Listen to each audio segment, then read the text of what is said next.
Okay. Good evening. I'd like to call this a special meeting of the Northfield Township Board to order. Please stand for the invocation and pledge. Dear God, we ask your wisdom and guidance for our interview process this evening. We ask you to be with us and help us to make the best decisions we can make. Amen. I pledge allegiance to the flag of the United States of America and to the republic for which it stands, one nation, under God, indivisible, with liberty and justice for all. Okay, please call the roll, Clerk Manley. Bellinger. Here. Dockett. Where are these people? Are they coming? Yes? Wayne, are you here? I'm not gonna. You're not here? Zelenak. Here. Shockley. Here. Manley's here. Okay, so we have Ms. Chick is going to be late this evening. I've not heard from Miss Otto, but she does drive in from Lansing, so it could be traffic. Put your headphones on.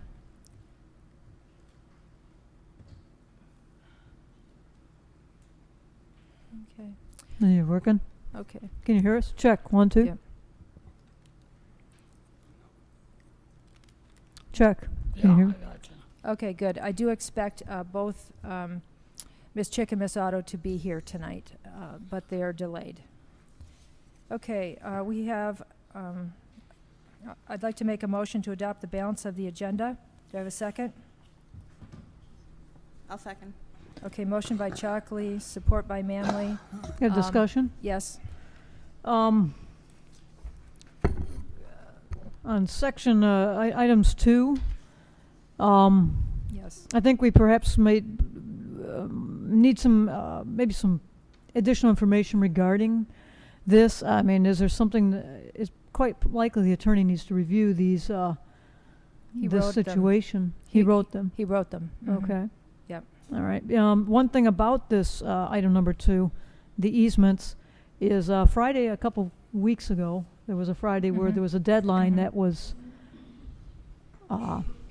that came and passed where the easements were at that point no longer going to Okay. be available. Miss Bellinger, Yes. could we discuss this at the point of when that comes up on the agenda? Because we We have could- a gentleman waiting downstairs. And Okay, yes, we can do that. I just was maybe that item is not supposed to be on the agenda tonight is why I was referring to it right now for the adopting of the agenda. Okay.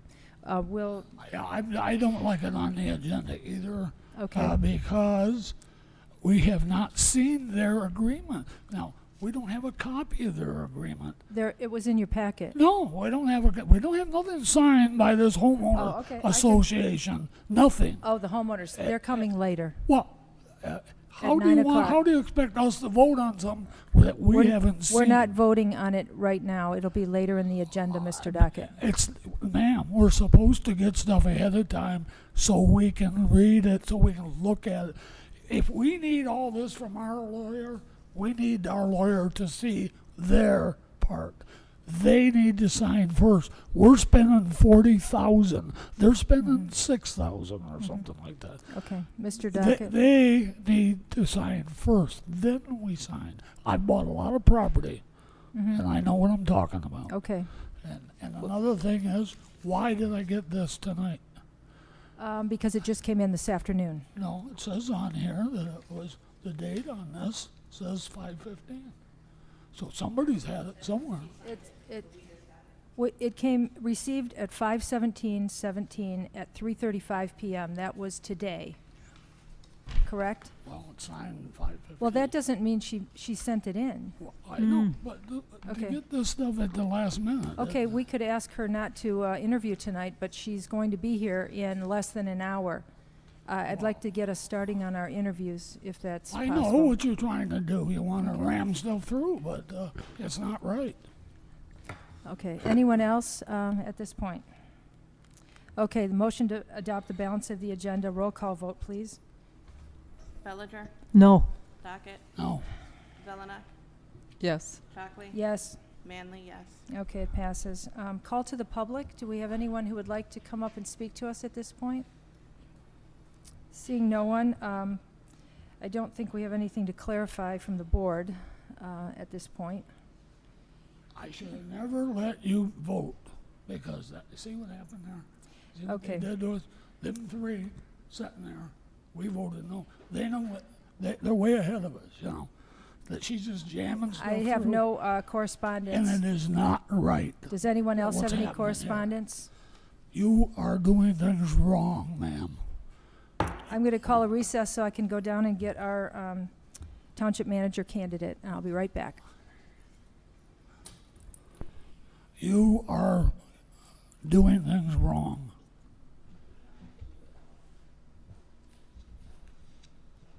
And you did not ask for board member comments. I have some.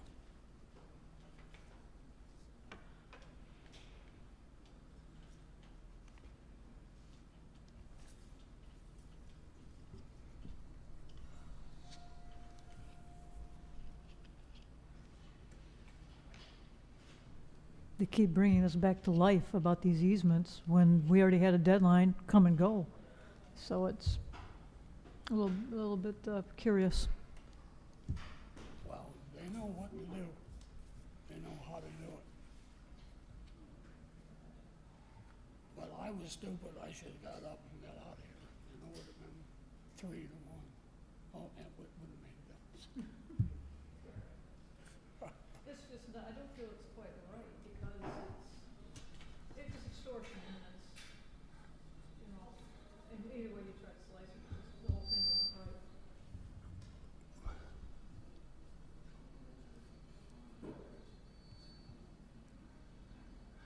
Spending $40,000 when it's not on TV. That's another one of their tricks. It's not televised.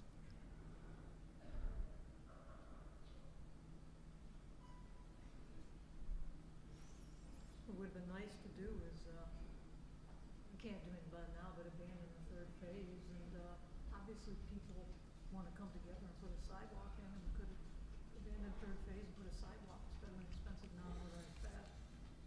Better than the thing to do.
Okay. Is everybody ready?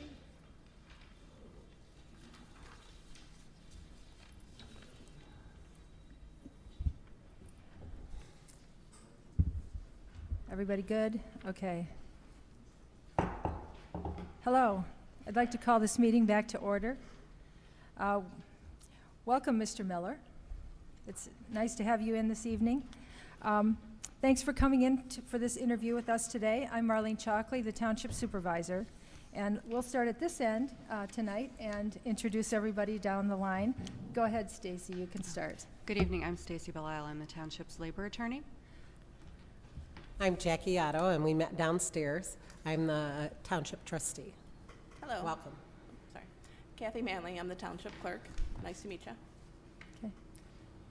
Okay. Good evening. My name is Lenore Zelenak, and I'm the Township Treasurer. Wayne Docket, trustee. Welcome. Okay, Good evening, Tawn Bellinger, trustee for the Northfield Township. thank you. And we actually have Lisa Lemble down here recording our evening, and And we have some members of the public who are here to see us interview too. Oh, and Mr. Nelson, who's doing our video. So we actually have 5 candidates that we've been interviewing. We interviewed 2 last night, and we're interviewing 3 tonight. You're the first of 3. The meeting is being taped, so it will be public tomorrow. So anyone out, can pass that along. Tomorrow evening, it should be public on the internet, and so people can listen to the comments that everyone has. So each interview will be 45 minutes long, and we have 8 primary questions that will be asked of each candidate, and you should already know this. I think we've sent you a letter. There will then be an opportunity for each board member to ask a question of their choosing for follow-up. And this is purely in the interest of time that we're only getting 1 each.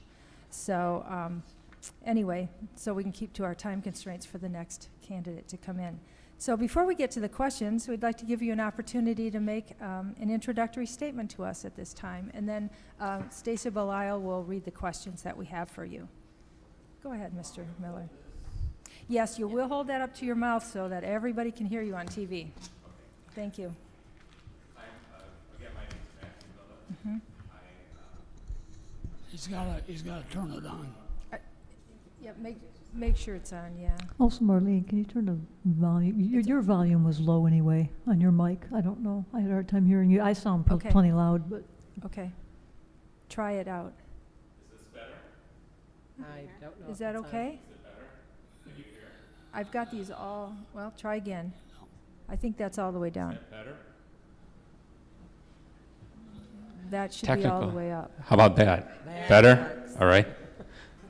I do have a loud voice, so excuse me. Again, my name is Matthew Miller, and I am interested in the position to look at options as I kind of go along in my career. I've worked in local government actually almost my entire career since 1994, and just trying to see where I could go with my abilities, where I can go with my experience to, eventually be the leader of a community.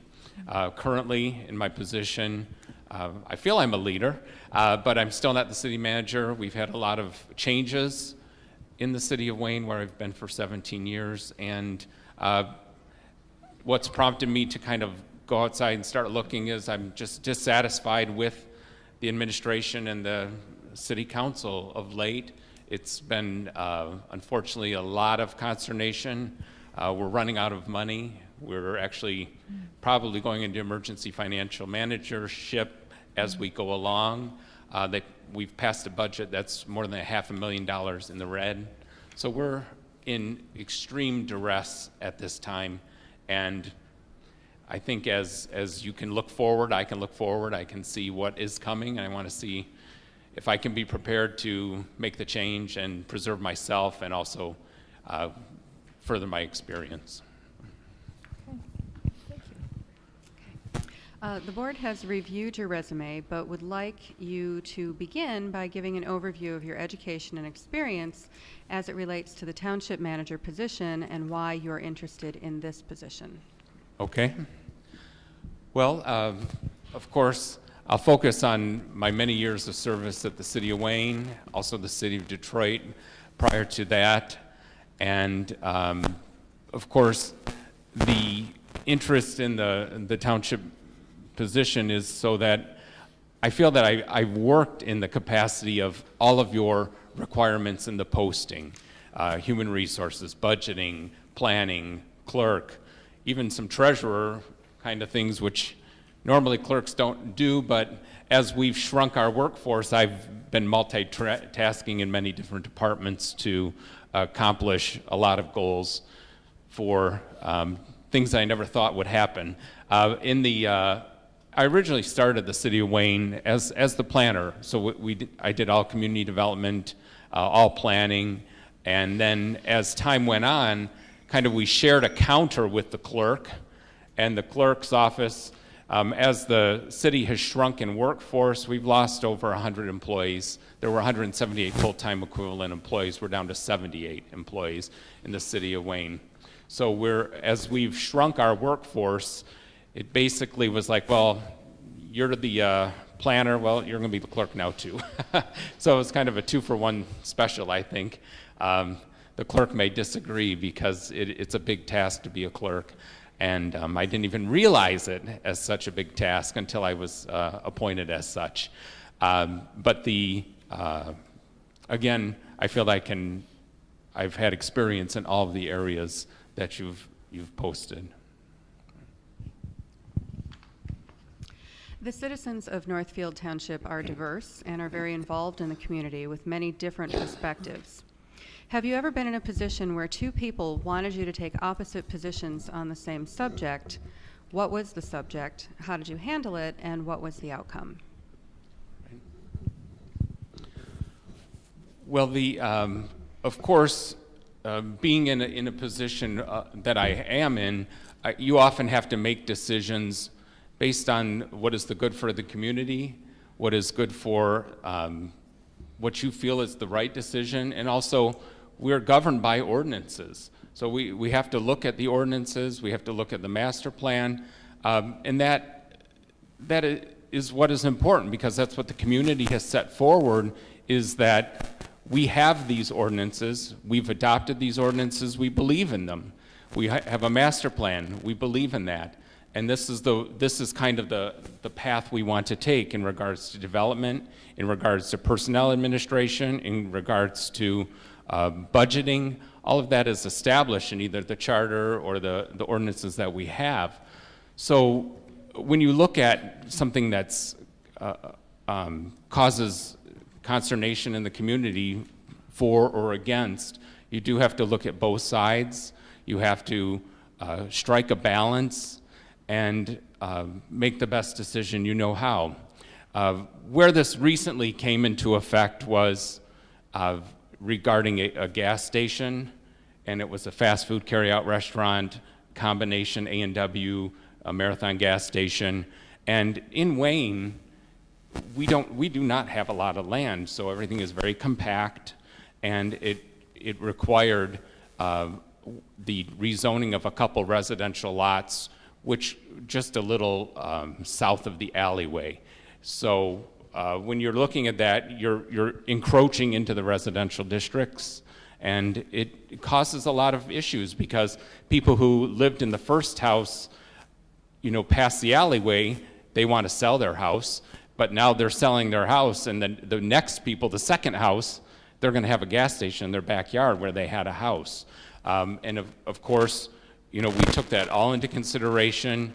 We had a public hearing, and the recommendation from the administration was it was not in compliance with the master plan.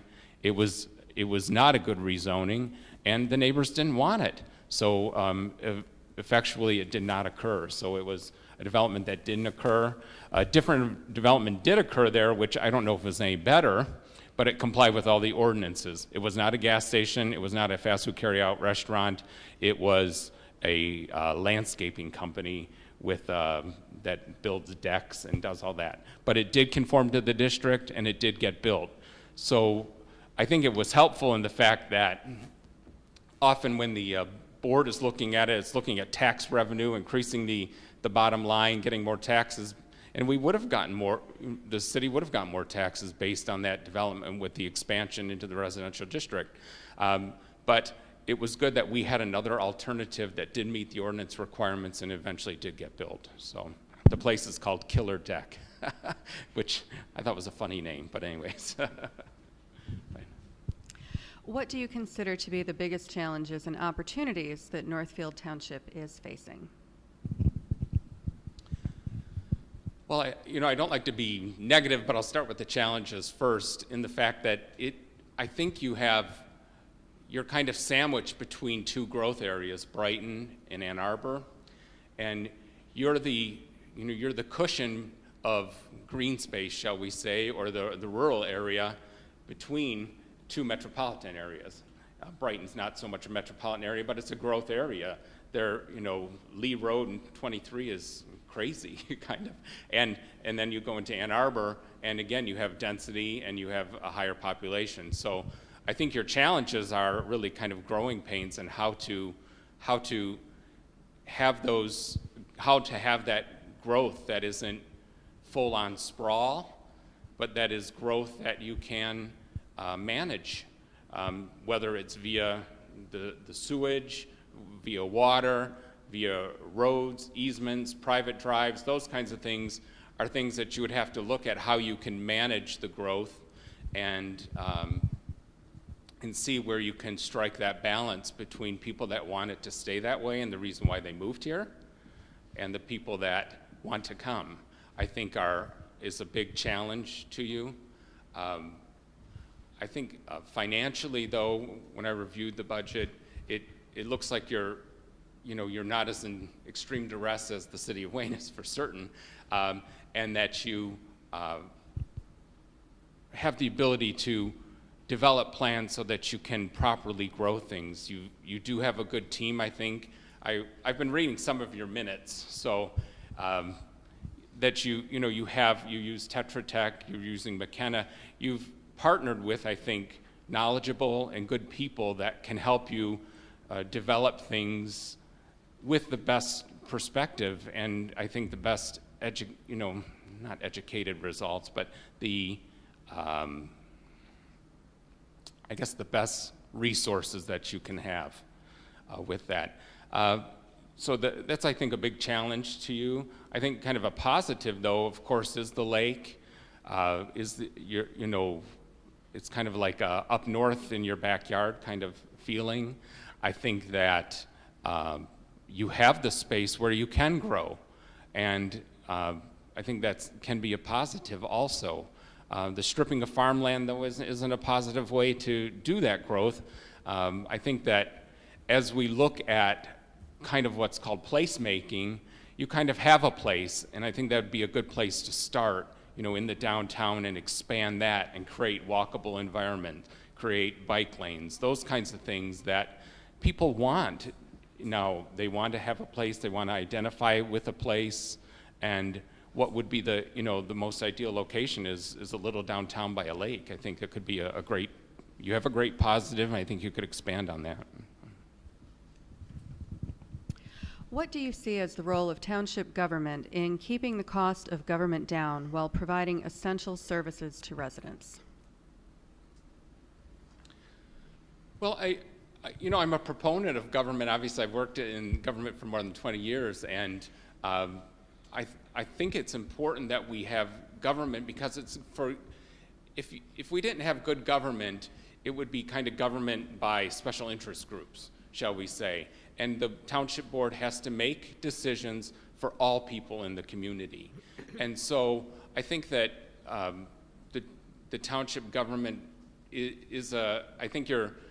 I think townships have it easier than cities, actually, because they don't acquire a lot of legacy costs that cities acquire. So township government can be a way where you can have, I think, a kind of a good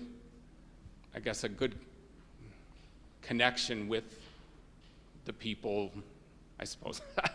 I don't know where I was going with that. Sorry. But in regards to cost cutting, I think that, again, going back to the legacy costs and then how the government is structured, how township government is structured, you don't have the responsibility that a city has to take care of as much. So parks, the city of Wayne has 72 miles of street that we have to take care of, paved street, curb, gutter, sewer. Those things are a lot of expense has to occur, and a lot of thought has to go into disrupting people's lives when we have to repave these roads, those kinds of things.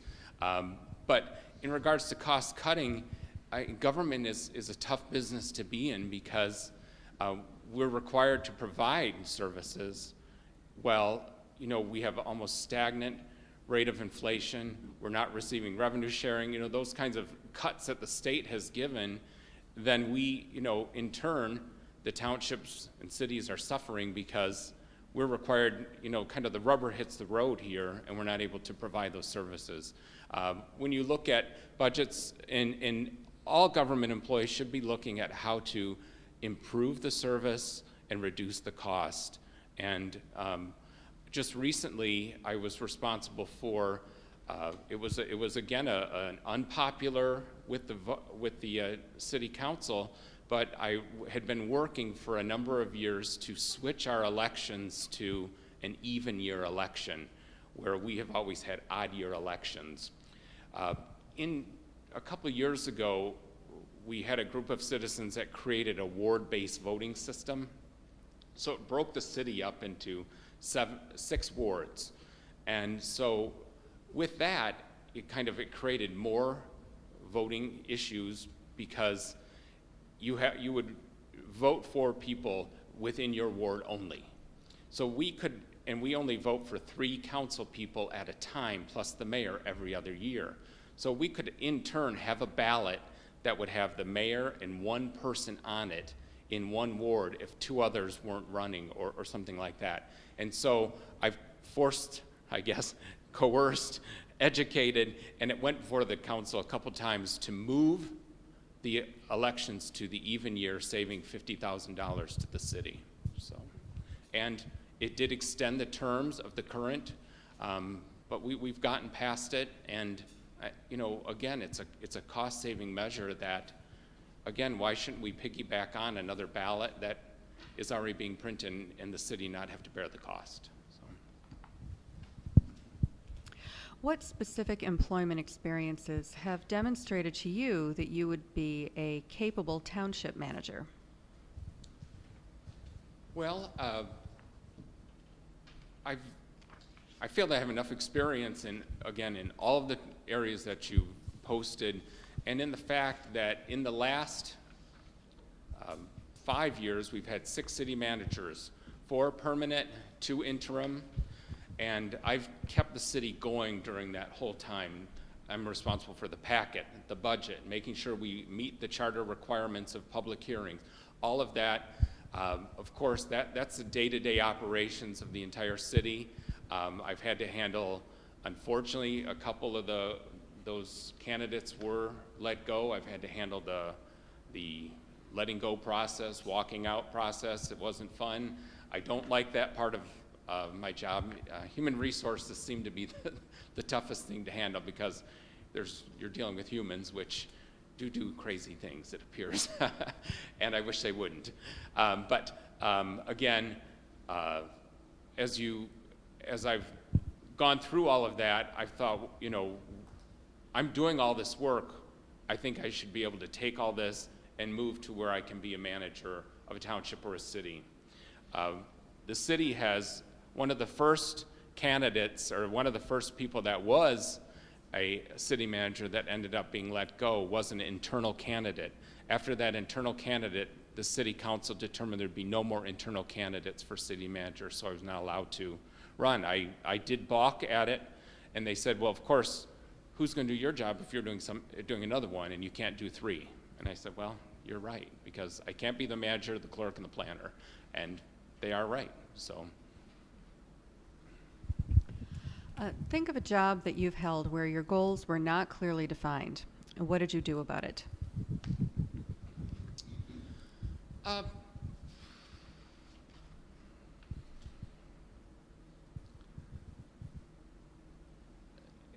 For goals not being defined, I want to, I guess it's a hard environment to work in, number one. But for not being defined, it also gives you have no guidance, so that you don't know what you're doing, actually, because you can't make a determination of where the goals are. But how I would work, I don't know if it would be goals. I would want priorities set. I know, by establishing a good working relationship with the supervisor, the treasurer, the clerk. These are, you are the people that are responsible for a big task. And I would try to bridge the gap of trying to get those priorities set, those goals set, and so that you also have, the township board would have kind of a test to see how far did you get? Did you meet these goals? And you have to have your own work ethic to say that you want this and you need this so that you can perform for the township and for the people, that you are meeting these goals, and that you want to find out where your faults are, find out where your positives are. If you met them, can you go further? Those are things that I think it helps. Again, in this transition time that we've been stuck in where I've worked, it's hard to determine what your goals are because there's so much chaos. There's no manager. You have 7 council people back and forth, all of them wanting something, but you need to make a determination of what is the best for the city, what is the best for me also, because I'm the one who has to handle the day-to-day operations also. So. Describe a situation working in a group or team where there was interpersonal conflict. How did you approach the conflict, and what worked, what didn't work, and how did you manage the outcome? Okay. Well, back to my human resource comment, I guess, in the fact that it's never fun because there's humans involved. But we work together in what we call kind of our development team at the city that actually I established 17 years ago, where the team involves police, fire, DPW, myself, and also our water department. And it's a team environment where we work together to come up with kind of a common approach to development issues. And with that, sometimes you don't always get what you want in a team environment. Ordinances are watered down to where it's not what it originally started out with. And I kind of have a stick-to-itness kind of attitude where if the ordinance didn't happen the first time the way I wanted it, we'll wait a while and we'll go back with it. Or we'll take what happened at the public hearing, make a change, and then come back with it. And in turn, you're listening to what people are saying, you're including it. And then in the team, kind of a conflict.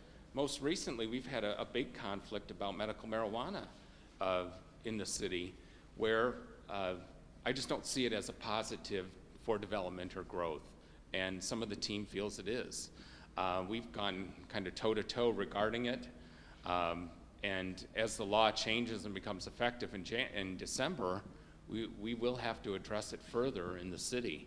And sometimes you have to agree to disagree, and you have to move on. You have to learn from the mistakes, and if it's something that you didn't like, you have to figure out how you can change the outcome.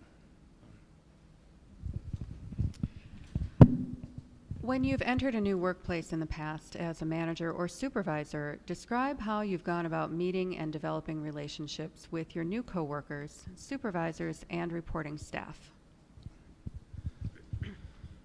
To come in new, it's always a little difficult, but I'm a people person. My goal would be go to meet every single person, learn their names, try to figure out what they're doing in their job, kind of partner with them, see what they're doing. My plan wouldn't be to, plow in here and say, I'm going to change everything the way I want to do it. It doesn't work. I've seen that on many occasions. It doesn't work. But I feel that I want to learn how everyone is performing. I want to see what the issues are in that position. And then, of course, make adjustments as you see fit. I want to start to develop a good working relationship with all of the coworkers. I really feel, you are a manager, but I've had this thought, and I've had very few internal human resource issues within the clerk's department, hiring, firing, all of that over time. I've always had this feeling that I would never ask somebody to do something that I couldn't do myself. I can do a lot. Do I want to, run out and hold a hose on a fire? I don't. But again, if somebody asked me, I guess I could do that. But I think that if you commonize yourself and not have this top-down as opposed to working as a team and being a team member. I think it's important because I've been at the bottom of the barrel and I've been almost at the top of the barrel. I know how it feels both ways. And it doesn't feel very good to be at the bottom and have somebody, forcing their opinions on you when you have your own opinions also. And I'm very adamant about that, creating an environment where people can come to work, they can perform their jobs. They can perform their jobs better if they're happy at work. And they don't have constant chaos.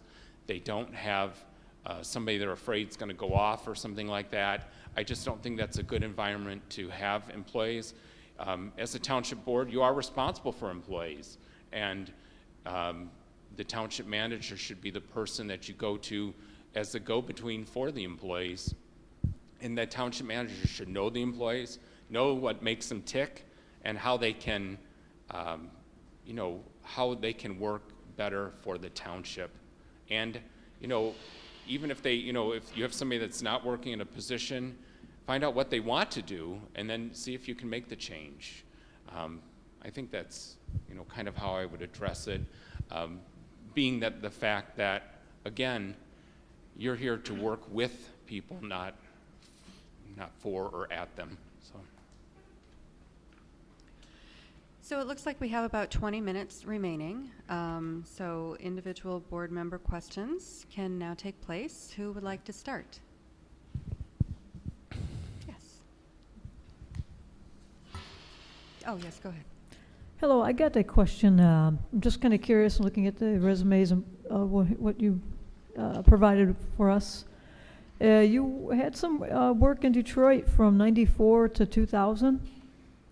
I'm kind of curious what you experienced there is regarding the financial landscape of Detroit at the time when you were working there. How were things going? How did it develop, and where was it when you left? Mm-hmm. Thank you. Well, in Detroit, I started down there working in the planning and development department, but it was really I was a person that was on loan for special land uses. So it was during the Archer administration, and at that time, there was more cohesion in wanting to get development. So they were building up staff in the planning and development real estate department because of the mass amount of real estate the city held. And at that time, they were also experiencing a lot of growth kind of in the neighborhoods of small little development. It was kind of the precursor of the recession, and they needed somebody to handle what were considered special land uses. Fast food carryout restaurants, gas stations, bars, those kinds of things. And it actually was quite a busy office for us. We handled about 6 special land use hearings every Wednesday, 50 weeks a year.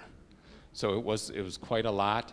Part of why I left was I felt that our decisions weren't being followed through with the building department. We made land use decisions that weren't being followed, and I thought that wasn't a good way to continue to make these requirements that weren't going to be enforced. The financial landscape, of course, as I was leaving, it started to, kind of start to crash. And I guess I'm glad that I did make the change to go out to Wayne and begin there for the last 17 years. So. Yes, Mr. Dockett. Hello, yes. I was wondering, my question to you is, how much do you know about Northfield Township? I'm sorry, I couldn't hear. How much do you know about Northfield Township? Well, of course, I know it's a township, 36 square miles. There's 8,000 people here. I know Whitmore Lake is present. I don't know much more than that, really. I've gone by Whitmore Lake many times going up north. Again, like I said, it's kind of a bedroom community to Ann Arbor, Brighton, even Detroit. I know that. I think it has a rich history. The school, I know the school started, I just was going by there, it started in 1944. And I think that it's important to look at kind of historical preservation as growth occurs, and farmland preservation, open space preservation, I think is important. I think that's important to you all also. But other than that, that's about all I know about Northfield Township. So, Thank you. yeah. Anyone else? So, as one of our questions indicated, we are a very diverse community, and as you've indicated, we have the lake, we have Centennial Farms, we have open space, and we have some development. So, and you've mentioned and talked about your experience in development. What experience do you have in preservation?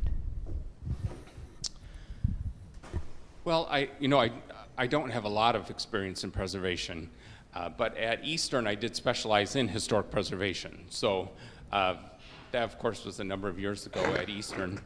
But I understand the importance of preservation, and in Wayne we do have a couple historic districts.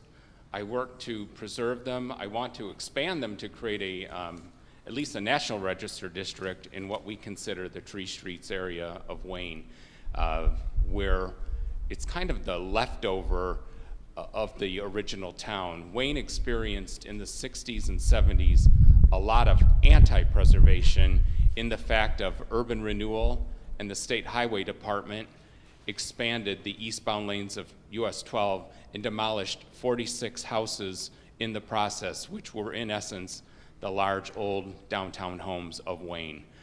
So in the community, it is the thought of knocking any house down becomes a big issue because of the claims of urban renewal. Again, phase 2, it still is a very sore spot for many people in our community. The loss of those houses, in the fact, I mean, it was kind of old planning thoughts where it was like, well, just remove everything and we'll rebuild it somewhere else. Well, in Wayne, they removed everything, but it never got built anywhere else. So that was a big failure on the part of the planners at the time. The other issue was as they were trying to preserve any homes, there was nowhere to move them to. And so that was another issue, which is aside from the fact. But historic preservation, I think, is on top of it, being a good thing to do. I think that you can create, like I was talking about placemaking, people want to go and see things that are from the past, because we don't build houses like they used to build houses. We don't place them where they, we have bigger setbacks, where up in town, you have small setbacks because people didn't want to shovel as far or make the horse go as far, I guess. But again, as you look at preservation and farmland preservation, I always feel that preserving the farmstead is important. You can maybe build around it, but preserving the farmstead is an important factor. Yes. Do you have any experience with budgeting? We're coming up on our budget, July 1st through, June 30th is our budget cycle. And I'm working on that right now. But do you have any experience with the budget process or union negotiations? Well, I have experience in budgeting for certain. I don't want to say I like budgeting, but budgeting is finite, and I do like that because you only have so much in, so much out. And so that creates a look of being able to how you allocate those funds. And that I kind of enjoy. We currently use Plant Moran to handle all of the budgeting for the city. And I work very closely with them. I get the contracts with them, and I'm kind of a point person regarding that. We just actually passed the budget, as I spoke before. I create the resolution. I'm in constant contact with Plant Moran. At the meeting, $7,000 got moved in the budget spreadsheet. So even today I was at work on the phone with Plant Moran trying to get that $7,000 put into a different format so that I would be able to create the resolution for it. And then in regards to union negotiations, I'm present at all of the closed sessions as the clerk, and I observe all of that. I am even part of the negotiations between the parties also. The clerk is usually present with the personnel director because two ears are better than one, and that's how we kind of operate in union negotiations in the city. Anyone else? Yes. So if you, so if you were brought on board, how would you plan for your first 90 days as a township manager? The first 90 days would be, again, working on establishing relationships with the board, working on establishing relationships with the staff, and working on establishing relationships with the public. Of course, being in Wayne for so long, I know everybody practically. I'm one of the kind of the last people left that anybody knows kind of deal. So they all come to see Matt at City Hall. Number one, they come for friendly. They come for they're aggravated about something, and then they come because they know I'll get something done. For example, unfortunately, she's my neighbor even, came and an employee is parking in front of her house. Our building department is shared with our fire department, and it's, again, in Wayne, there's an alley and then there's a house. So, you have 18 feet and then the houses start for the most part. And she's not happy that employees parking there in the street, even though it's open parking. So, I had to get on the horn to the building official and say, who's parking there? And I kind of knew who it was, and I said, if it's Kevin, I said, you can't park there, because even though he has a right to park there, an employee shouldn't be parking for 7 hours in front of somebody's house where intermittent guests can come and go back and forth. But I'm going off my 90 days, I'm sorry, Ms. Otto. And, but again, working on establishing those relationships, I was trying to say that I'll establish a relationship, but also know who the key person is to go to accomplish if there's an issue. Trying to learn as much as I can learn about the community. Again, I'm not 100% familiar with it. I'm familiar with government and how cities and townships run, so it would be a quick learn, but again, trying to look at seeing what the issues are. Part of meeting all these different people is trying to see where their issues are, and then at the end of that 90 days, discussing with the board or the supervisor, these are the list of issues. How do you want me to address them? What priority do you want me to set on them? And then go from there. Other questions? No? Okay. I know you're new. Hi. Hi, how are you? All right, thank you. Okay, well, thank you for coming in tonight then. The procedure going forward is the board will choose 2 or 3 candidates to return for a second interview in the next couple of weeks, and they will contact you to let you know if you've been chosen to return. Just in closing, is there anything more that you'd like to share with the board that you haven't had an opportunity to share as of yet? Well, I wanted to just, kind of focus on, one of the, I guess my biggest experiences is kind of looking at planning, looking at land uses, and really being trained as a planner. But being trained as a planner is multidisciplinary, and I think that it leads well to management, because being a manager, you have to have a knowledge of everything that's before you. Being a planner makes you do that. You naturally have to look at that, and I think the connection is there. Of course, my experience working from planning, clerk, doing all of that leads itself. In a lot of cities, the clerks kind of run the show, and I don't know if that's the same way in the township. I don't, you share it more. But the clerk in the city kind of is responsible for a lot of tasks and allocating the resources to get those tests done. And so, again, I'd be able to address, I think, anything that was brought before me, I think, quite well. And finally, are there any questions that you have for the board members? I don't, you've explained all the process, you know, as long as the process is put forward and everyone knows how the process is established, I think that's a good thing, so. Thank you, Mr. Miller. Right, thank you. Appreciate your time. Very much. Recess, okay.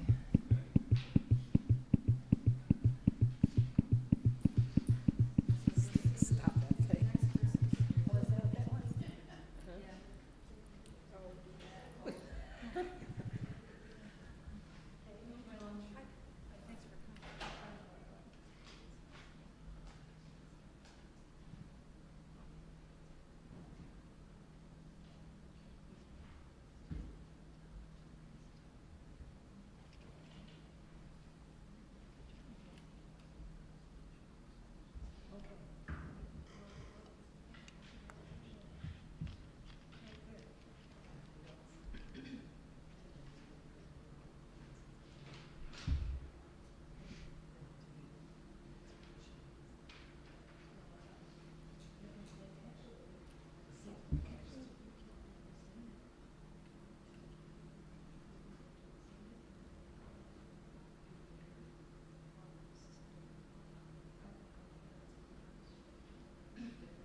It's much better as I can feel all of my fingers and toes, so that's helpful.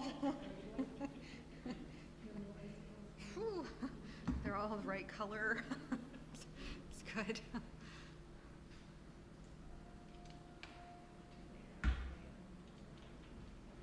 Yeah, I had to. My cat was sprawled out like he was sweating. I said, okay, we'll turn it on.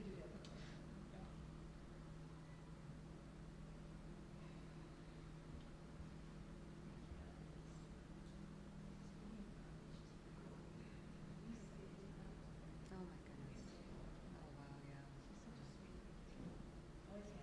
Yeah, no, that's nice. That's nice. Mine's a pretty big jerk, but he's really beautiful. So he gets some leeway. He's very soft. He's a real troublemaker, but then he falls on the floor and looks at me and I go, oh, okay. Yeah. Oh boy, this is 2017, so he's probably like 6. You know, when you get a stray, they always, or a fostered cat, they always say, it's about 2. Yeah. So I'm trying to find more information on phones. They upgraded them because the other ones were going down, and the police need to have phones that do recordings, unlike the township. They split it between. Yeah, they have to record the calls, and they split it between the fire and the police. I'm just seeing what the difference in the cost was. They did go up, I just don't know how much. And they've had them since about 7-8 months, the new phones. Okay. Now, do you mind if I pull out water if I need to? No, there's more than 6 phones. There was 3 bills that came in 1 month, but there is more than 6 phones. Thank you. So I can find out exactly how many phones there are. Thank you. Okay. Yeah, there was 3 for the police, 3 for the fire, and that was because it extended 3 months and it split between the police and the fire. But it's 1 phone bill, and I can see how many phones we have on that bill. So I still need to do that, and then I need to just see how much it used to be. I suppose you're right. Yeah, no, it's just, no, It's basically 3 bills and 3 bills. So it's 3 months' bills divided between the police and the fire, and that's how they get 6. Correct. Yeah, they're expensive. Yeah. Yeah, they are expensive. Correct.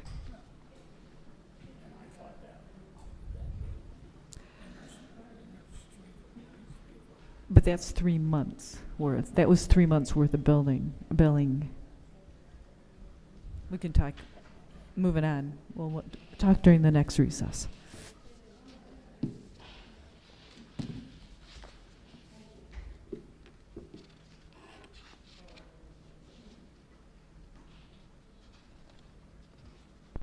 Oops, there we go. Everybody ready? Okay, I'd like to call this meeting back to order. Good evening, Ms. Clair. Welcome to Northfield Township. Thank you for coming in for an interview with us today. I'm Marlene Chalkley, the Township Supervisor, and we'll start down here and introduce all of us so you know who you're talking to. Let's start with Ton. Hello, my name is Ton Bellinger, and trustee here at Northfield Township. Welcome. Thank you. Good evening. Good evening. My name is Lenore Zelenak, and I am our township treasurer. Okay. Who are you, Lenore? Hi, Yeah. Kathy Manley. I'm the township clerk. Thanks for coming. And I'm Jackie Otto. I'm the township trustee. Welcome. Welcome, Leanne. I'm Janet Chick, Township Trustee. I'm Stacy Belisle. I'm the township's labor attorney. Well, I thank you for inviting me in. I look forward to this opportunity, and it's nice to be here. Thank you. Thank you. Okay, so we have 5 interviews for candidates being considered. We interviewed 2 yesterday, and you're the second of 3 tonight. These interviews are being taped, and they will be aired tomorrow, or available tomorrow, at least on the internet. And each interview lasts about 45 minutes, so we'll have that much time to ask you about 8 primary questions. And then there'll be an opportunity for each board member to ask another one, a follow-up question. And the reason we've only have one is so that we can kind of keep to our time constraints because we have another candidate coming in. So before we get to the questions, we'd like to give you an opportunity to make an introductory statement for us, and then we'll move on to the questions. So if you have anything you'd like to share. I have worked in municipal settings for about accumulation of 30 years. I've also worked in the private sector. I've spent a lot of time in nonprofits. I have been self-employed. I have been employed. My self-employment has been largely emergency management types of assignments, including that of a Chamber of Commerce to step in and correct matters there. So I currently live in Van Buren Township, and I happen to have grown up in Northfield Township. My strong point is probably finance, of which I've had finance of every color and situation, and particularly in emergency management, it becomes quite critical. Okay. The board has reviewed your resume, but would like to have you begin by giving an overview of your education and experience as it relates to the township manager position and why you're interested in this position. Well, after having been on many committees and commissions in my own community, I tend to be rather community-oriented and volunteer on a lot of things. I was at one point appointed to the Board of Trustees in Van Buren Township, and then had to finish out the term as an elected official. I have run a number of candidate committees, ballot question committees, campaign committees as treasurer and manager. It piqued my interest more. Of course, being on the board was a truly educating experience. We also live broadcast our meetings. You learn a lot of things while you're in front of a camera. You also learn a lot of things that come before a camera because there is a camera. So I hope it increases transparency. It did for our community. And we actually did not, a large segment of the board did not get reelected. We did have some very precarious political activity at the time.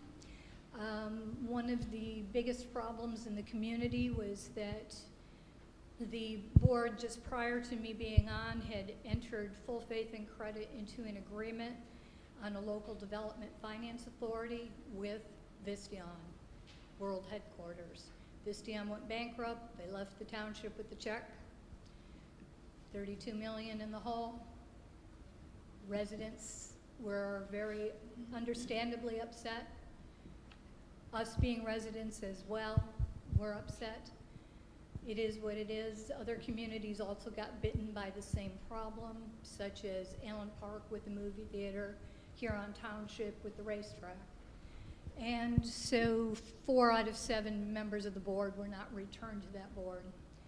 So I had gone off to the private sector. I had worked in the private sector previously as an accountant, and thoroughly enjoyed that accounting experience, except for the fact that it was west of Chelsea. It was a long drive, and it would take sometimes 3 hours to get to work, which was problematic in a 9-person operation that was turning about $25 million a year. So you can imagine how busy we were and how critical each person in that group was.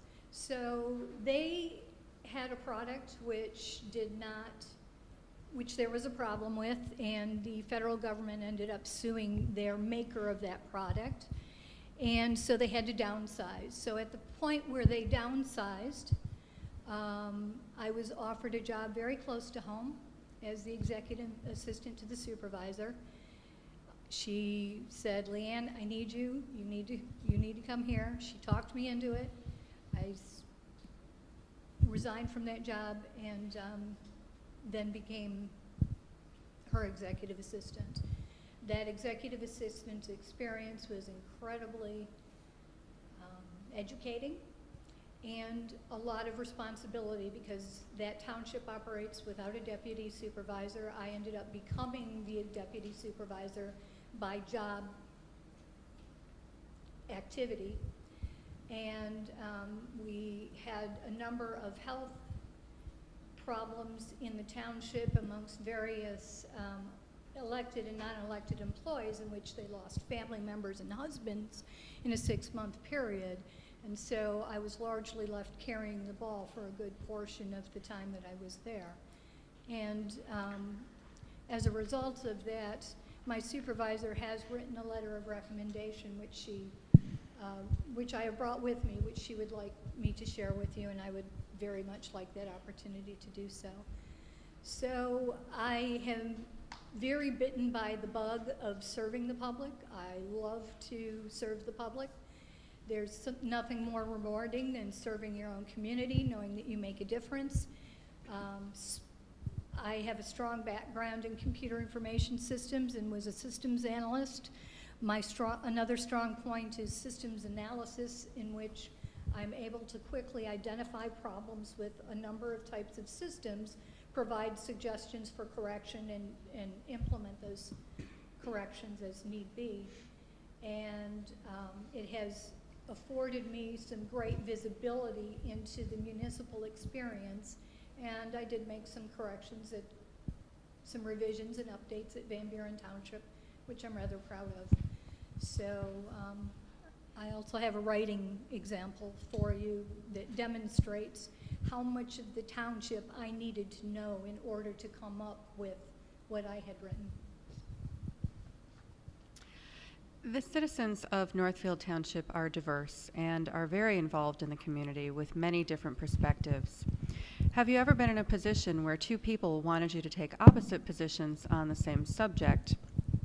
What was the subject? How did you handle it? And what was the outcome? Oh, well, yes. There were numerous times in the board where we did not completely agree on how to proceed with things. One of the biggest issues that I uncovered as executive assistant was how the audit was portrayed. And it turned out for years we had been including economic and development numbers under the public safety line item in the summary level of a portion of the audit. And unfortunately, what highlighted that is a incidents where I needed to go to the Michigan Economic Development Corporation on behalf of one of our businesses that had a non-disclosure act type of funding request into MEDC. And we needed to prove to MEDC our commitment to economic development, but it was very difficult to do, being that our audit didn't reflect it in quite the same way. Well, the problem traced back to the Uniform Chart of Accounts, which had changed that particular group of account numbers from public service to public safety. So it wasn't anything that was malfeasance, it wasn't anything that was purposeful. It was an oversight to change the Uniform Chart of Accounts as they related to the accounting and how they were divided into groups to more accurately reflect the business of the day. And it turned out to be what I view as a complacency issue. The auditors had become more complacent with the treasurer, who had been there for 27 years. And it was a trusting relationship, and it was a good relationship, but it caused this sort of thing to be overlooked. So I vehemently advocated for that to be changed, and it did not get changed. The treasurer absolutely would not go forth in admitting that there was a revision that was needed. And so we agreed with the auditors that I would handle the wording to bring MEDC types of issues up to date is through the narrative in the management discussion and analysis section of the audit. There are many small issues, too numerous to even mention here, that I know there was a lot of trial and tribulation. Usually discussion helps. Being extremely well informed helps. Having your resources available to share the knowledge helps. But sometimes cooperation is needed. Sometimes you have to concede positions. Sometimes you have to battle the big battles, let the smaller ones slide, or handle them in a different manner. But it's all about cooperation. What do you consider to be the biggest challenges and opportunities that Northfield Township is facing? Growth, managing growth. Van Buren Township had a similar situation. We are, and I say we because I live there currently, is one of the things that's the most difficult to explain to residents is that if the landowner owns the land and is conforming to local ordinance, state ordinance, anything else, state statute, that there's not often a lot you can do to change that course. For instance, people said, we don't want a Menards here. Well, they bought the land, they were developing the land in accordance to the master plan that we had crafted, and everything was according to ordinance. So growth is tough to manage.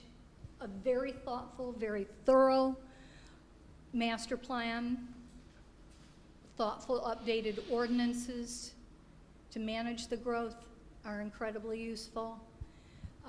Having a good township attorney who can alert you to these problems, having department heads who have their ear to the grass and know what's going on. Northfield Township has a lot of natural areas which I would absolutely love to see preserved. And one of the trade-offs of having natural lands that are preserved is tax base, possibly. So you have to develop your master plan in a thoughtful way so that you can preserve the natural areas, keep the rural character of the farm areas, definitely keep developing that area which is turning into the horse capital, well, and has been the horse capital periodically throughout the years, up the 7-mile corridor, and not look like Canton when you're done. We kept saying over and over, we can't look like Canton. We can't let this development just go haywire with everything zoned for multi-use, multi-resident. RB1 was more favorable, but it's all about making sure your master plan is consistent with not only your visions, but the residents' visions.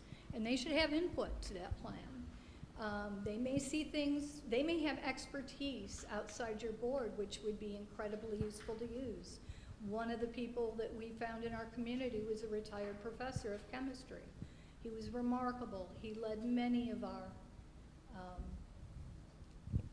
policy decisions, particularly when it came to the coal tar ordinance, which we put forth, and some other useful data on our waterway systems, in which we had residents collecting samples, getting them tested, and finding ways to restore certain of our natural drainage areas to minimize the type of construction that otherwise would have been utilized to alleviate flooding in floodplains and other things. What do you see as the role of township government in keeping the cost of government down while providing essential services to residents? That's their job. The taxpayer monies come in. It's up to the board to be able to spend those tax monies wisely, to spend them frugally, but not frugal to the point of compromising expertise.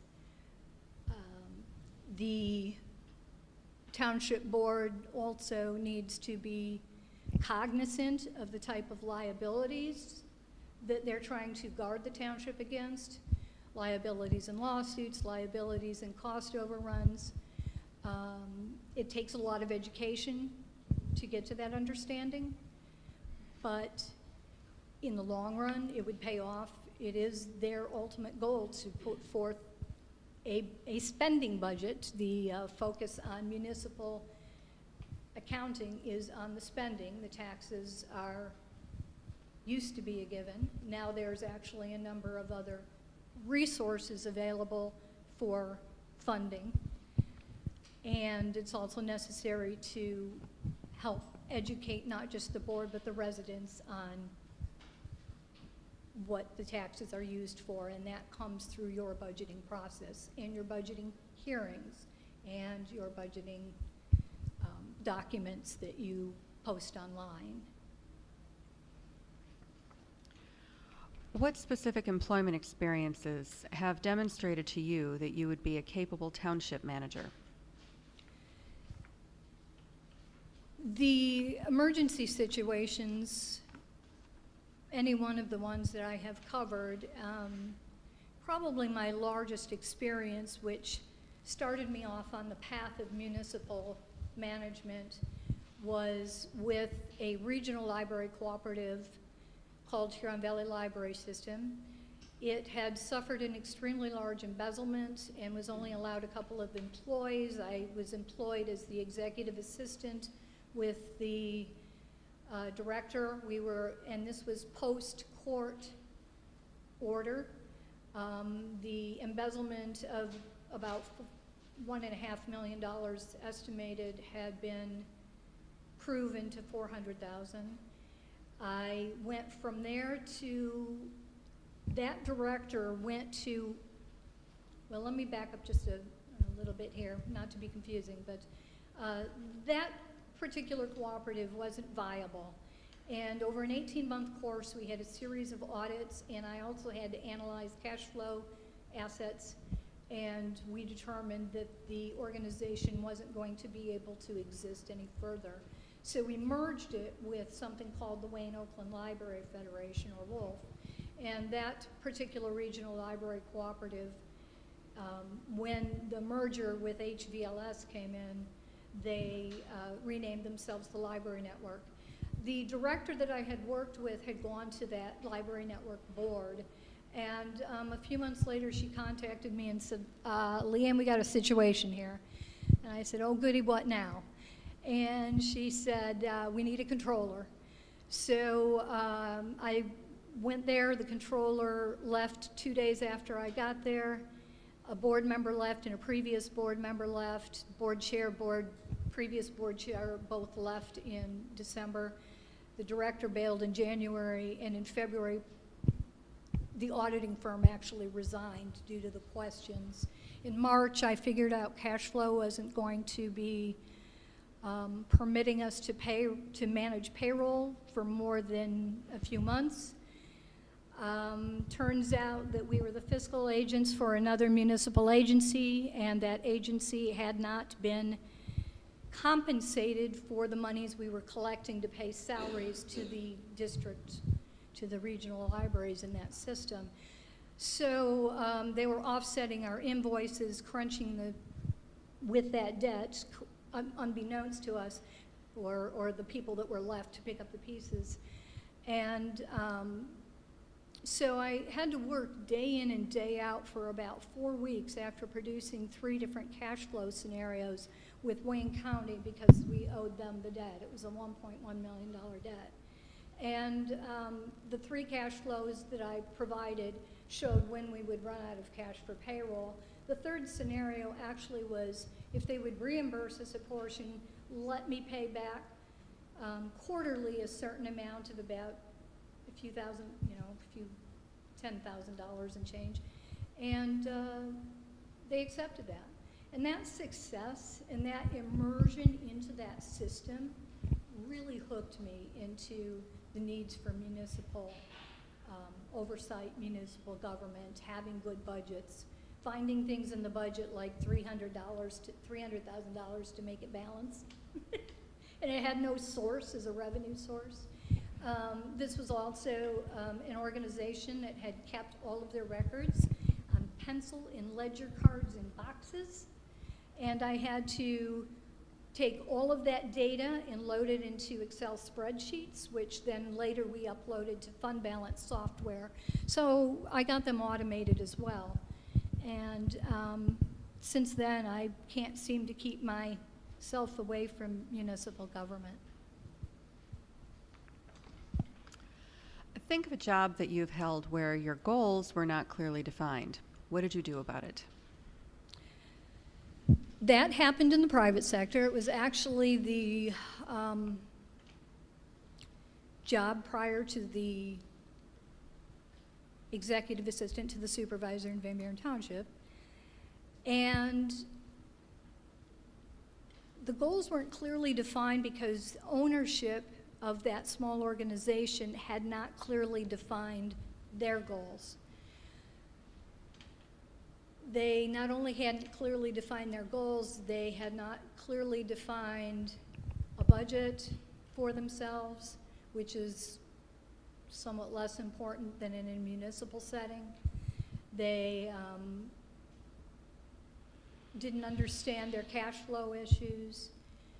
So I had documented, I have a tendency to document each of the positions that I'm in because it's useful for if somebody else comes in after me. It's also useful for my own reflection. And so I had suggested that a mission statement might go a long way with this organization, particularly to bring in the people who were operating in remote areas so they could feel part of the organization. We did some team building work. We still probably didn't get to a truly defined goal situation, but it was much better defined. And a lot of it was common sense, but a lot of it was things I had learned from the municipal side of business and brought into the private sector. Similarly, I bring in things from the private sector into my municipal experience. And curiously, GASB seems to be following my recommendations. Describe a situation working in a group or team where there was interpersonal conflict. How did you approach the conflict and what worked? What didn't work and how did you manage the outcome? One of the challenges we had was to educate the public on why we needed a certain ballot initiative to be adopted. And trustees had different ideas about how to go about this than various resident committee members for my ballot question committee. Through a couple of meetings, we found that establishing rules through an agenda was useful. It kept people better on track. Providing water, providing snacks. People tend to get along a little better when they're eating and being casual and learning about each other's idiosyncrasies and also communication styles. It turned out that some of it was partly a communication style, partly just plain old didn't agree on how to go about doing this. When it got very heated, we had appointed somebody to coach that person to just step out of the room and walk around the block a couple of times, come back, face the group, cool her head. And in an extreme situation, we actually ended the meeting a little early and agreed to come back at another date. When you have entered a new workplace in the past as a manager or supervisor, describe how you've gone about meeting and developing relationships with your new coworkers, supervisors, and reporting staff. I like to do it very quickly and early on. I go to each department. Some people like to invite them into your department. I like to go to the department, see them in their setting. I've generally briefed myself on their budget before I get there, so I understand what their concerns may lie, because you can read a lot into a budget as to how a department is trying to operate. And I made it, part of my job though was to be liaison to the various departments in the township, also to be liaison to businesses outside in the township and to residents and to service organizations. So I made it a weekly habit of going around and visiting with each of the department heads and chatting with them about what their concerns were, what their challenges were. Did they perceive they had enough help? Did they need more resources? And was there anything else that I could do to assist them? And turned out in one department we ended up having to hire some temporary help. That person was drowning, and it was not evident to the supervisor's office that a person in another department was drowning. That department was without a department head and a deputy director at that time, and basically operating on its own. So it became part of my jurisdiction to run that department as well, get the temporary help in to assist the knowledgeable person on staff, and move forward from there. Orientation is another issue. When board members come in, new board members, I like to, if I'm in a position where I'm furnishing the orientation documentation and taking them around, I do that. If it's the reverse situation, I usually have some questions prepared for whatever the employer may have for me to do. Well, it looks like there's about 15 minutes left for follow-up questions, if someone would like to start. Yes. Hello, I got a question here. Can you give a specific example of when you made a decision that benefited the taxpayers that was contrary to the direction the board had wanted to go? Touchy mic here. That's why I keep jumping. I would say it had to do with transparency. It wasn't necessarily had a big fiscal impact, but it did have a large impact on knowledge that we were sharing. We needed to disclose fully in a format that was digestible to the residents the sources of income. It differed with some of management's perception that the residents didn't necessarily need to know about the landfill fund and how much we were taking in. And so I prepared a document. Because the accounting rules have changed and GASB now requires you to show those sorts of revenues if they're not earmarked, those revenues need to be reported in your general fund. So I actually did prepare a document, a budget document, showing all the various line items that would be there if we fully integrated that landfill fund in with the general fund instead of having them as separate funds. I did, however, have the backing of my supervisor to do this, as well as the clerk. 3 trustees and a treasurer did not agree. But because the document was brought forth by the clerk and prepared by me, the residents, I think, benefited greatly from seeing where we actually had money coming from in order to pay off some of these massive debts that we're looking at down the road. Thank you. Yes, Mr. Dockett. I got an easy one for you. I see that you were raised in Northfield Township and your father still lives here. Is that correct? It is correct. Okay, well.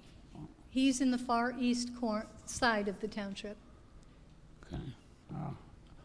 So you know quite a bit about Northfield Township? Or some? I said you know some about Northfield Township. Oh, I know quite a bit. Growing up here, we would literally pack a lunch, get on our bikes, and travel the dirt roads for hours on end. I lived on Earhart, near 7 Mile. Yeah. My dad built Clair Lane, and now he built Sunny Oaks Drive too. So there's a few more houses there now, but and we used to be able to ride our bikes all the way down Earhart Road, all the way to Ann Arbor. And you can't quite do that with Domino's Farms in the way now, but Well, it still goes through. and we played on Whitmore Lake a lot. I think that was one of my water skiing injuries that I'm still suffering from today. Thank you. And my grandfather actually lived in the Octagon House. Where? The Octagon House. Oh, yeah. Okay. They were 5 Mile or where's it? It was 8 Mile near Rushton. Oh, it's 8 Mile. Okay. Yeah, they were renting at one point after he had moved from Alpena with his family. They ended up settling in New Hudson, and in fact, he and my grandmother and their parents are interred at New Hudson Cemetery. Go ahead. As you mentioned, you grew up in Northfield Township, and one of our questions, it's a very diverse township. We have the lake, we have the rural area, we have areas of development. How will you manage those different areas or help us move forward and meet the needs of the diversity of the community? It's a challenge that I would embrace. It's, again, largely through thoughtful master plans. We had worked quite a bit in Van Buren Township on the south side master plan to preserve the rural character of the south side of the township. We kept the development mostly to the north side. We've got residential scattered in the middle. Of course, we've got the city of Belleville smack in the middle of us. And we also have a lake. Our lake issues probably differ from Whitmore Lakes a little bit in that our lake is an impoundment. It was deeded to the township by DTE, and we actually owned the lake shore up to the brown mark or the 655 altitude level. And so we had to put forth an ordinance, a lakeshore ordinance on use, because being that the township owned that beach areas, we had residents that were actually building docks in front of other residential housing because it was on township property and we weren't necessarily enforcing it. And we couldn't enforce because we didn't have the ordinance with any teeth in it to enforce. So the other issue which caused us to have to do the ordinance wasn't simply the use, it was to comply with FERC. We have a dam that dams up at our French Landing Dam near Haggerty Road on that lake, and then it turns back into the Huron River. So we're an impoundment of the Huron River. And we had to protect against things like development wanting to be on the river. We phased out development that was on the river. We had to clean up some natural waterways. We had a lot of citizen input in helping us do that. We assessed the waterways by doing water samples, having them tested, having our resident chemist help us with that. We, of course, had the assistance of our professional consultants. We rely on them heavily. And I can't think of a more exciting type of township to have than one that has everything. One that has businesses to supplement its tax base, one that has enough residential to also supplement the tax base. It's a cooperation of taxes that produce the services, and also making sure that I understand any of the financing resources that are available to the township outside of taxing resources, which would be grants, any sorts of TIFAs or tax incremental funding authorities. You have one here, it's a DDA. You do tax captures from other revenue sources. I know you get grants. One of the ways we're able to actually preserve a good portion of Van Buren Township's waterfront is we partnered with University of Michigan and built the boathouse for the crew team on our park land. And so they built the boathouse and they've been taking care of the shoreline through that area as their part of the deal. We also have been looking into partnering up with the DNR. The DNR would like us to put in a fishing dock in an area which we had looked at to situate a district library, and it was next to township land. So it's a creative process, and I love the creativity that goes with the challenges of having to put forth the various components which make a township viable and desirable and a good place for people to want to live. Other questions? Yes, Ms. Chick. In your professional career, what experience do you have with negotiating contracts or researching like HR issues, medical insurance, that kind of thing, hiring and firing? Well, let me start with the contracts.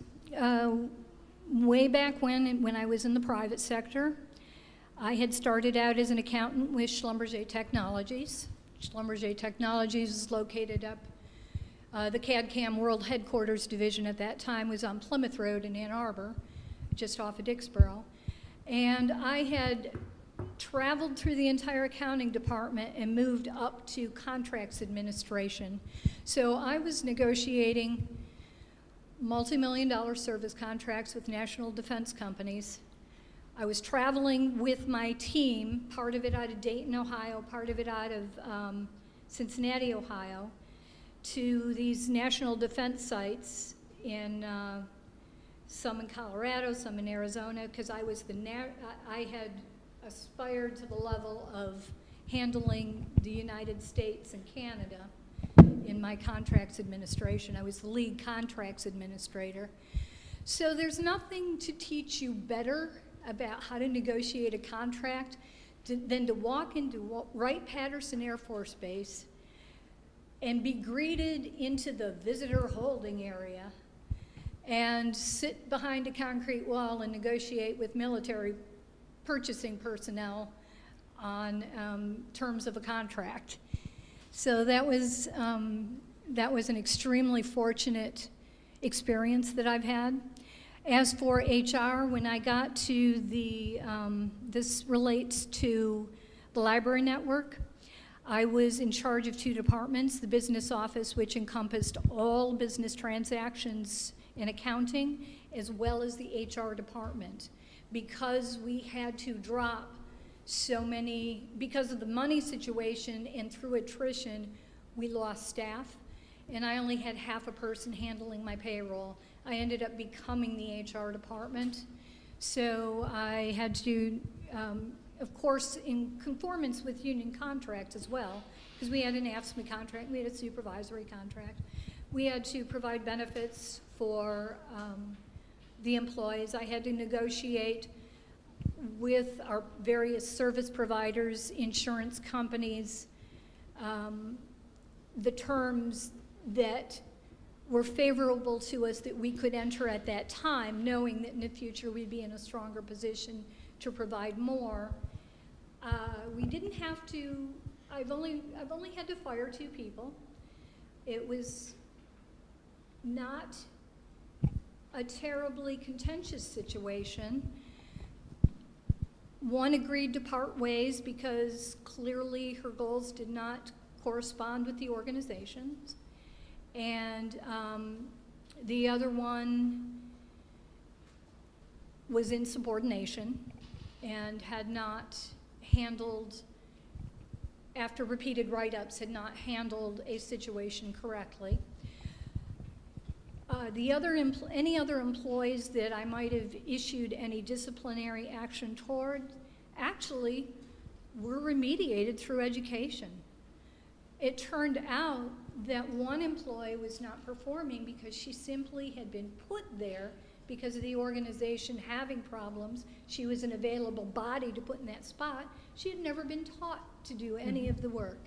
And once we uncovered that, and I set up some training for them, including I did quite a bit of the training because we didn't have a lot of money,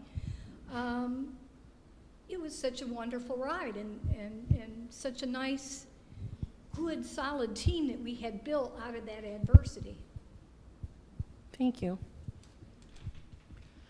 Well, it looks like we're coming up on our 45 minutes, but if anyone has any other questions? No? Okay. Well, thank you so much for coming in tonight. Going forward, the board is going to choose 2 or 3 candidates to return for another interview. That should happen in the next couple of weeks, and the board will contact you to let you know if you've been chosen to return. Just in closing, is there anything more that you would like to share with the board that you haven't had an opportunity to share yet tonight? Well, let's see, hard to say. Something happens where your mind goes blank after this much talking in the TV, but I've enjoyed this experience. I hope that I can share my experience, the trials and tribulations I've encountered while working through various levels of municipal administration with you. I suppose one of the things that I would like to touch on is that with my consulting, anytime I wasn't employed, I was often consulting. And sometimes I was consulting because I wasn't employed, and sometimes I was consulting on the side with a part-time employment situation. And so I've done emergency management through that. The best piece of that emergency management situation was probably the Chamber of Commerce, the Belleville Area Chamber of Commerce, where I was serving on the board. They knew I had the background. I stepped down from the board to handle emergency management. I told them I could turn around the place in about 12 to 24 months because you need a full cycle to get through all of the activities that are associated there. And I managed to complete the job in about 16 months. But through that process, I learned absolutely the value of the business residents of the area and established relationships with them, which I actually carried through to the township and which helped me at the township, because businesses sometimes want to be more involved than what they're asked to be. But then you have businesses who step up to the plate, and they're the same 10 businesses asked over and over by every organization in the area for resources, and that gets tiring too. So you have to get to know who's in your community, and you have to establish relationships with them. And you also want to see, being that they work there, very often the employees spend time in your community. And so we learned things from some of the visiting employees, like they would have loved to have seen just a couple of choices of lunch places to eat, restaurants, businesses to go to during their lunch hour, which now we're fast food haven, and that's scary, but at least we have some variety now, whereas previously we didn't. But we got the conversations going with the business residents as well as the residential residents. And often that's what bridges people, and that what forms community. So, In closing, are there any questions that you have for the board tonight? I think you covered the only question I had, which was what was your time frame? And I appreciate the input on that. So do contact me should you have any other questions. I will package up after I leave here. I would like to leave you with the letter of recommendation and a writing sample. And that way you can see the depth of knowledge that I had to know in order to put out this type of writing. But it's the type that educates everybody. It even educated staff in the township that didn't know about other departments, as well as residents, as well as business people that wanted to come in. We would provide them with that document. So thank you very much. Honorable Thank you. board, I appreciate your time. Thank you for coming in. you. Yep, yes, why don't you, we'll just pass these out tonight if you have them here. Well, let me assemble it down there. Oh, okay, okay, thank you. And, Yes, another recess. Thank you. Okay.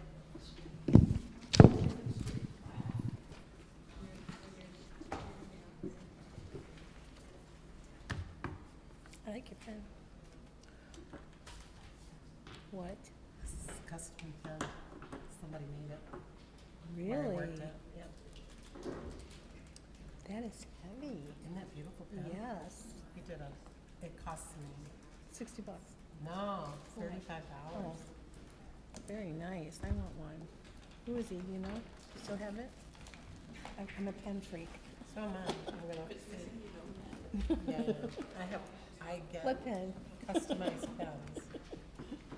I prefer them than just getting regular old big pens. Just gonna see if I had any more.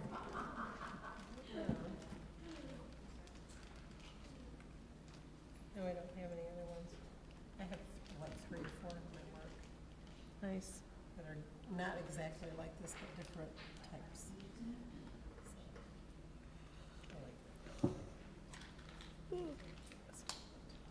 I grabbed a piece of pizza before I came.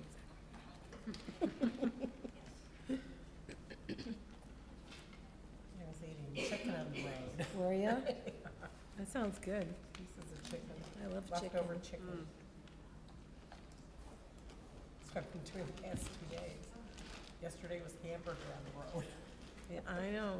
My car is so filthy right now. I,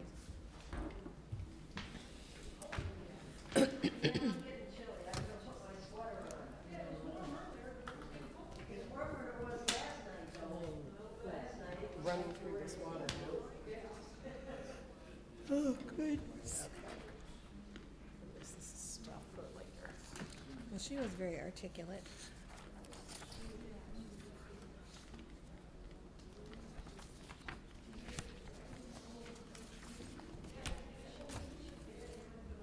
Oh, okay.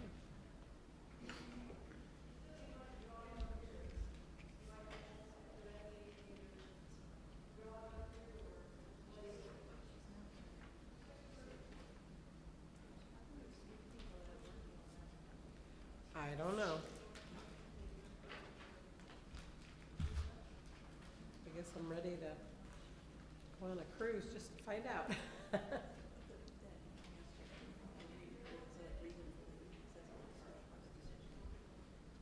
Alaska?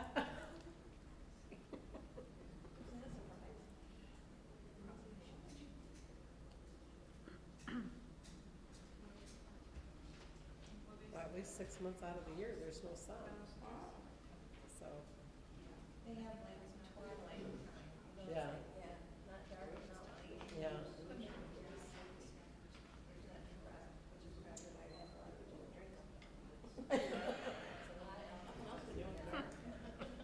Well, it's the same with the UP. Yeah. They have a big alcohol problem. I'm sorry. That's okay. I'm skinny now. I can do that.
township highlights and a writing sample from my audit, which are behind the, that stuff you already have. So, Okay. so this is just the, I created an entire section called township highlights. I also had to write a lot about the debt, which my deputy treasurer pilfered into his own lines. He said, I pilfered it, Lianne. I said, oh, I think you. Okay, so you've got one. She's got one, she's got one. Jackie, hi, how are you? Haven't seen you in a while. She said she tries to make one here a year ago, and this is it.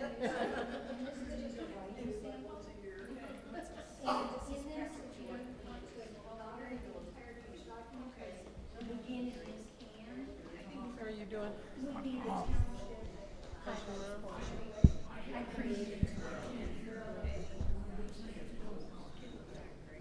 Oh, I see. This is materials that you already have. So she is in hospice. How long? That you already have.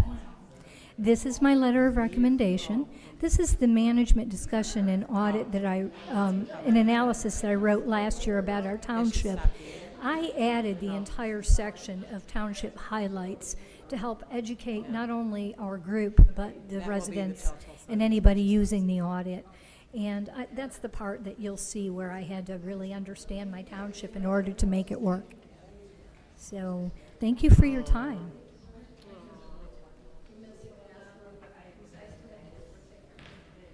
Thank you. Okay.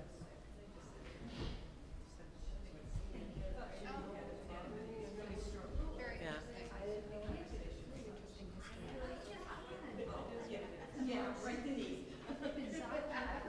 And I just, in some things, when these things just keep coming to my lap, and I'm just like, okay, what's next? And I'm all of a sudden realizing that and I don't know what's wrong with me. Well, especially, we can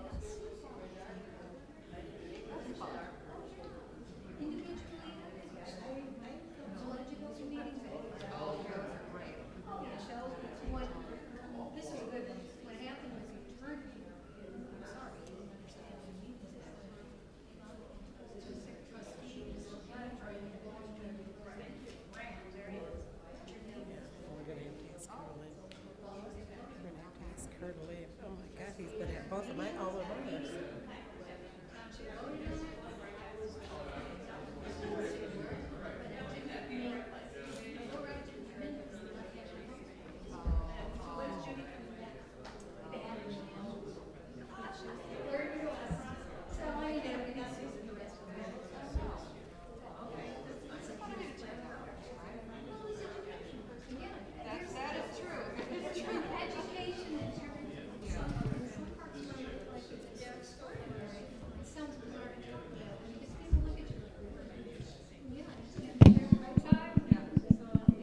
Thank you for calling.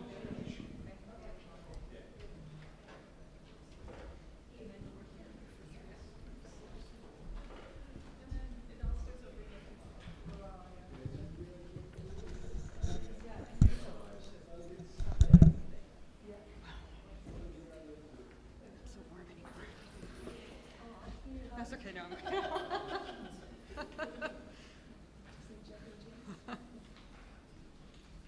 Okay. I'd like to call this meeting back to order. Good evening, Mr. Patrick. Patrick Jordan. Sorry about that. Yes, two first names. Welcome to Northfield Township, and thank you for coming in for an interview with us tonight. I'm Marlene Chalkley, the Township Supervisor. We're going to go down the line, and you can get to meet each of us that are on the board, and then our labor attorney. Go ahead, Ton. Ton Bellinger, trustee here for Northfield Township. Welcome. Wayne Dockett, trustee. Welcome. Good evening, Lenore Zelenek. I'm the Township Treasurer. Hello, Kathleen Manley. I'm the Township Clerk. Jackie Otto, I am the township trustee. Welcome, Janet Chick, Township Trustee. Hello, I'm Stacy Belisle, the Township's labor attorney. Okay. Well, oh, yes, you'll get to hold that when you start your interview. Yes. So anyway, we've had 5 interviews for candidates, and you're the last one of the 5. And these interviews are being taped for the public, and they'll be shown tomorrow on our internet so that our public can see that at that time. Each interview will be about 45 minutes long, and we have 8 primary questions for you. And then each of the board members has the opportunity to ask a follow-up question if they so desire. And that part's purely in the interest of keeping us to the time constraints, depending on how wordy any of us are. So before we get to the questions, and our labor attorney, Stacy, will be asking the questions, we'd like to give you the opportunity to make an introductory statement. Go ahead and hold your speaker up. Okay. Yep. My name is Patrick Jordan. We're from Muskegon, Michigan. That's where I've lived most of my life. Mhm. Although I've traveled this 23 corridor my entire life. My father lived in Toledo, and I went back and forth my whole life. So familiar with this area. We left the state after serving as township trustee in Muskegon Township for 4 years, 4.5 years. We left the state in 2008, went down to Texas for 3 years. God didn't intend for Norwegians to live in Texas, I don't think, so we went to Alaska for 4 years. And Alaska was beautiful and awesome and everything else, but we came back for family. My wife and I have been married 24 years. We have a 16-year-old son together, and my bonus child is 33, and we have 4 grandkids with he and his wife. Okay, I'm sorry. I'm the youngest of 7. I have 5 sisters, and so I think I'll get along really well here. My oldest sister in Toledo told me to say that. So, and I learned real young how to behave. So, I have 5 very, very intelligent, overachieving sisters, and they're all awesome. I love this part of the state of Michigan is awesome. I didn't realize how much I missed it until we were gone. And we came back, and it's beautiful to be back again. We've been back about 1.5 years, almost 2 years now. So I have an MPA from Western Michigan University, an undergrad from Grand Valley, and I worked my way through college from beginning to end, doing various jobs, but ended up in the public sector and law enforcement and the courts and that kind of thing too. So. Okay. The board has reviewed your resume, but would like you to begin by giving an overview of your education and experience as it relates to the township manager position and why you're interested in this position. Okay. Well, I love townships. I think they are 51% of the population lives in townships for a reason, and it's a level of government that's closest to the people. And I remember being supervisor and people walking in and screaming at me about Washington, D.C. and Lansing and everything going on around the country because they're accessible, and that's okay. I was working on my master's degree in public administration while serving as a deputy sheriff with Ottawa County, and then because of the schedule conflict I had, I transferred over to the family court at the implementation when they implemented the family court in 1998. My wife and I have run a business together. We've been self-employed, so we know what that's like to be business owners. And I look around me at this community, and when we come to somewhere like this, we think, what kind of business can we open to add to the fabric that's already here? And I hope I answered your question. Did I get off track? It's been a long day. I think you're good. I'll All right. ask the next one. Okay. The citizens of Northfield Township are diverse and are very involved in the community with many different perspectives. Have you ever been in a position where 2 people wanted you to take opposite positions on the same subject? What was the subject? How did you handle it? And what was the outcome?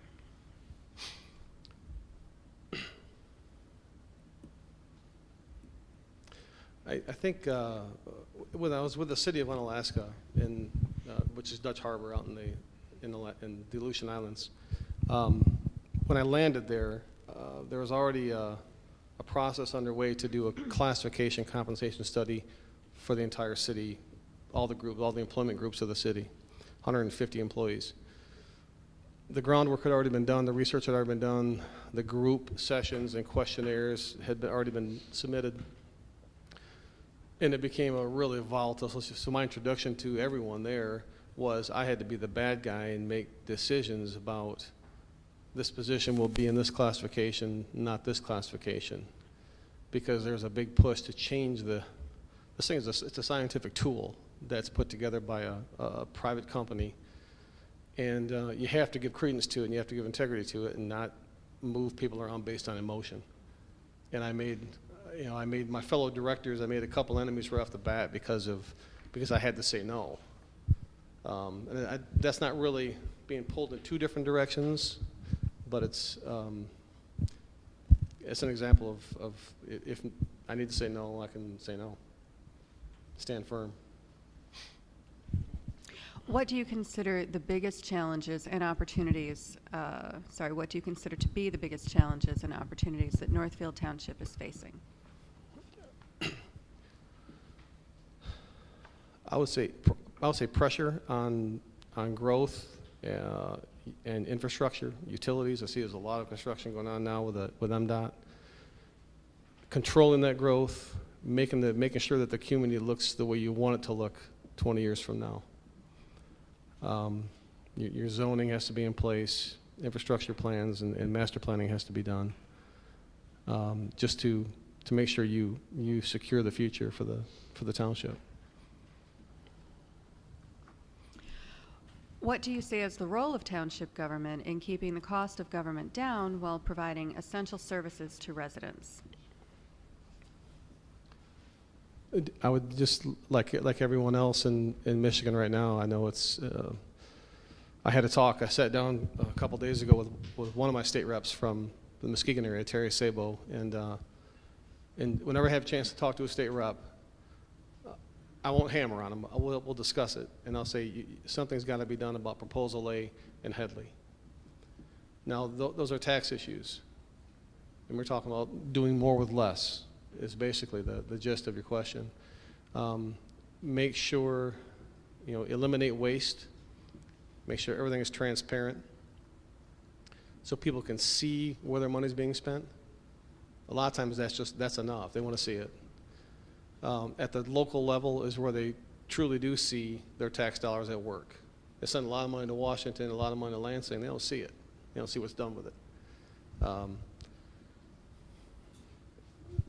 The Proposal A Headley thing is a matter of property values declined pretty rapidly in 08, 9, 10, but now they're capped coming back up. And it's a burden on local government, especially when revenue sharing is down and it doesn't come back up. So there are some things that have to be done in Lansing with the legislature to fix some of those things. What specific employment experiences have demonstrated to you that you would be a capable township manager? I think serving 4.5 years as the township supervisor for Muskegon Charter Township, which is it's almost 20,000 people. It's a full-service township. It's very, very urban, but it's also divided. It's divided by the Muskegon River Flats, which are about 1.5 miles or 2 miles across. From an elections perspective, there are 5 precincts on the south of the river, 2 precincts to the north of the river, and that's how the township's divided.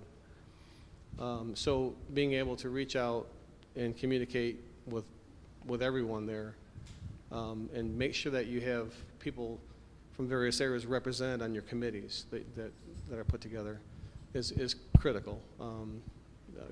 People can't be neglected.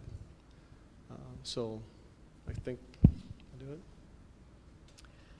Think of a job that you've held where your goals were not clearly defined. What did you do about it?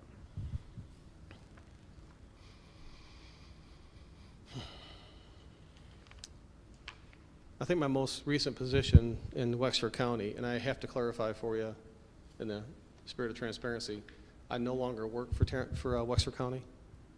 My resume may say present or something like that. I resigned. I was driving from Muskegon to Cadillac every day for 17 months. It was about 220 miles round trip. It was just taking a toll. So I did resign, and it was amicable.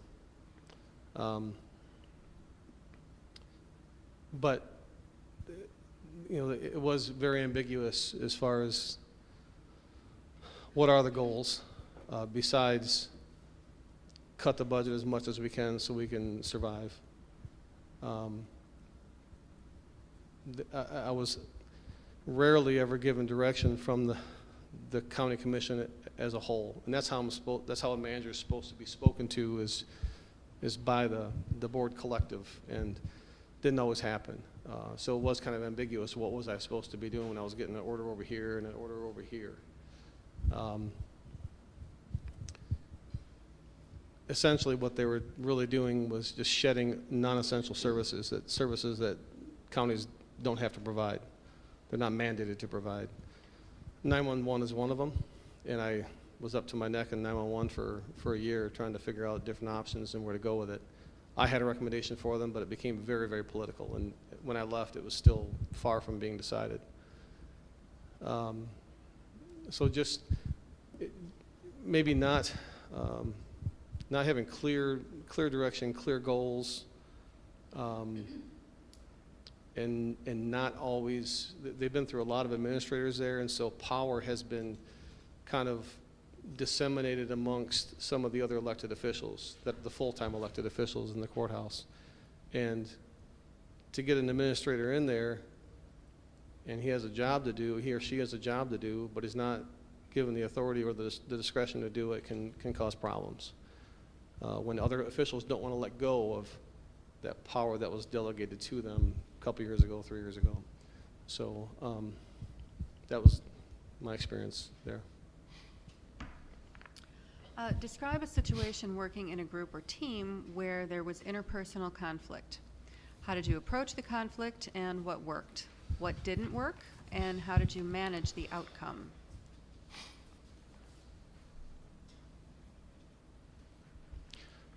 I mentioned 911 and what to do with 911 in Wexford County.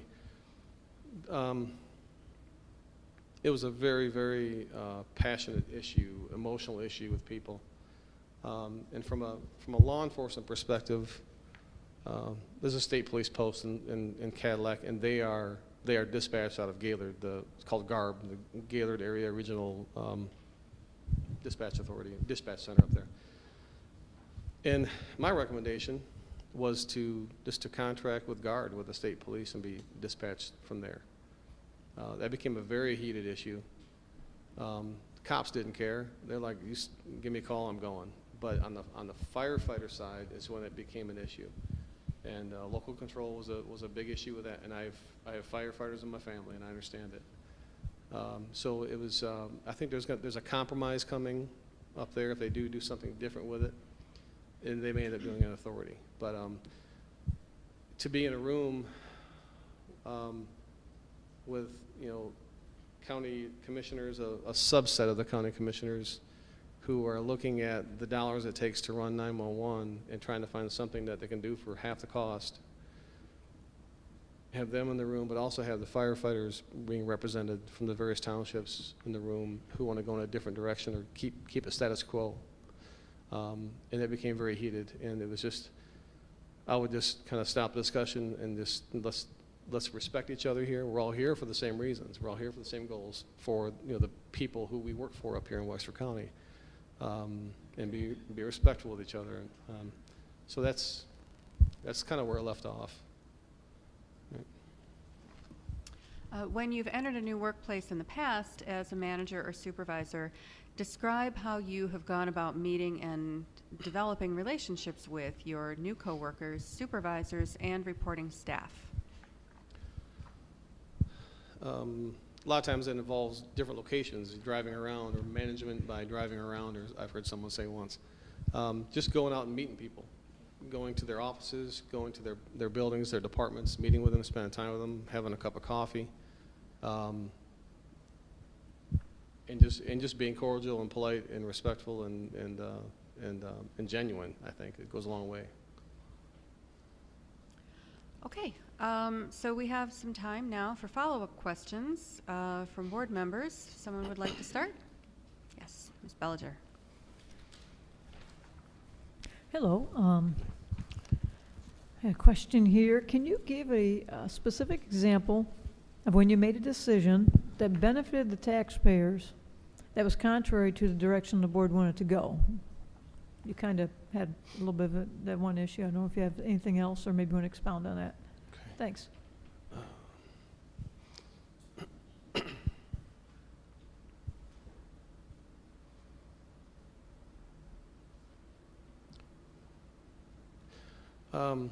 It's hard. I'm trying to think of an example of that. Typically I don't want to go in a different direction than the board wants me to go as their employee. As a supervisor, and a full-time supervisor, I was the head of the body, and I could look for various things that we could do.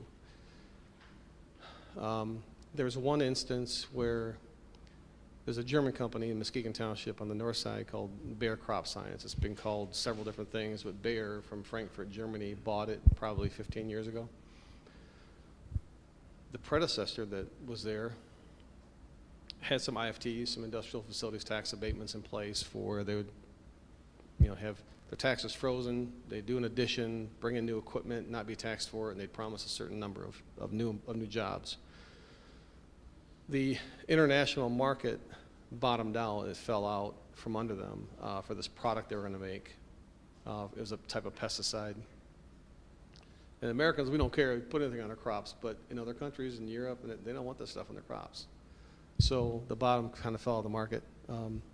So what they did was my predecessor worked with them to put all their new personal property into idle tax status, so it wouldn't be taxed.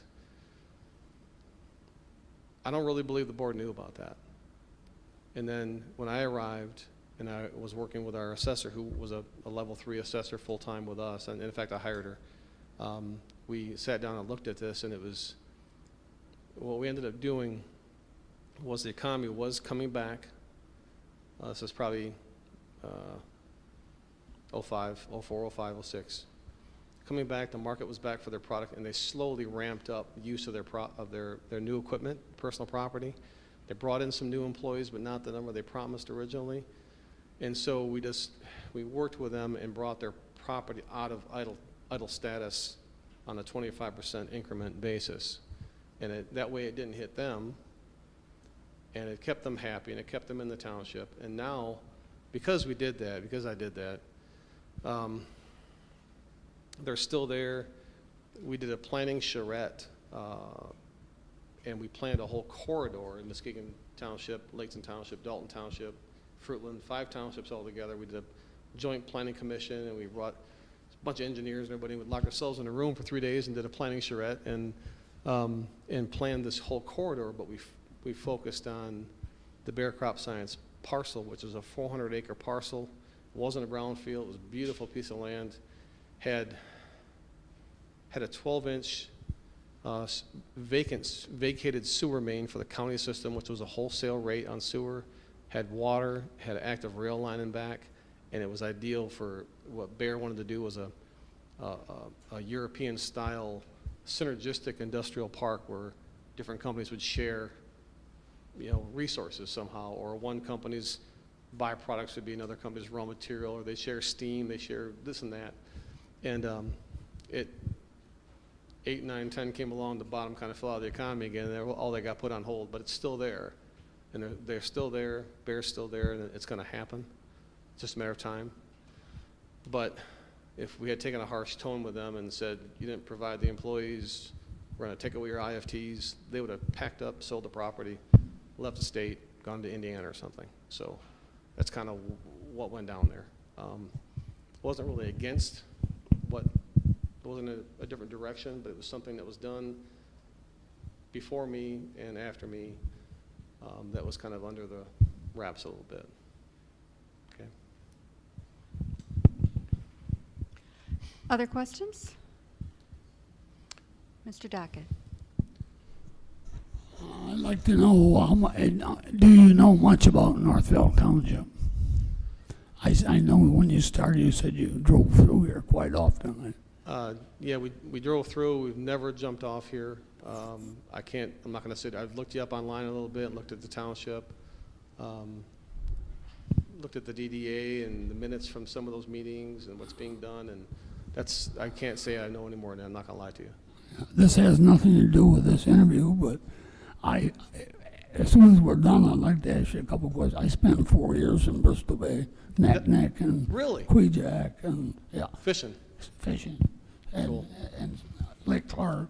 Yeah. I just want to talk to you about the. Oh, I'd love to. If you've got a minute after. right. Thank you. Other questions? Ms. Zelnick? Sure. Northfield Township, one of the questions indicated we're very diverse. We are very diverse, and as you have driven through, you can see that we have the lake, we have open space in rural area, we have development. And each of the groups that kind of live in those areas may want to kind of maintain their area. How do you balance that? How do you balance preservation and, you know, bring in development as well as preserve areas that are targeted for preservation? Well, I think you have to make up your mind right from the start that you're going to preserve those things in these various areas. As you plan, as you master plan for different areas, you bring in stakeholders and players from those areas and get their input on it. But yeah, you have to make up your mind that's not to have a predetermined outcome, but yeah, we're going to preserve this at the end of this whole thing, and we're going to do it respectfully with everyone's involvement.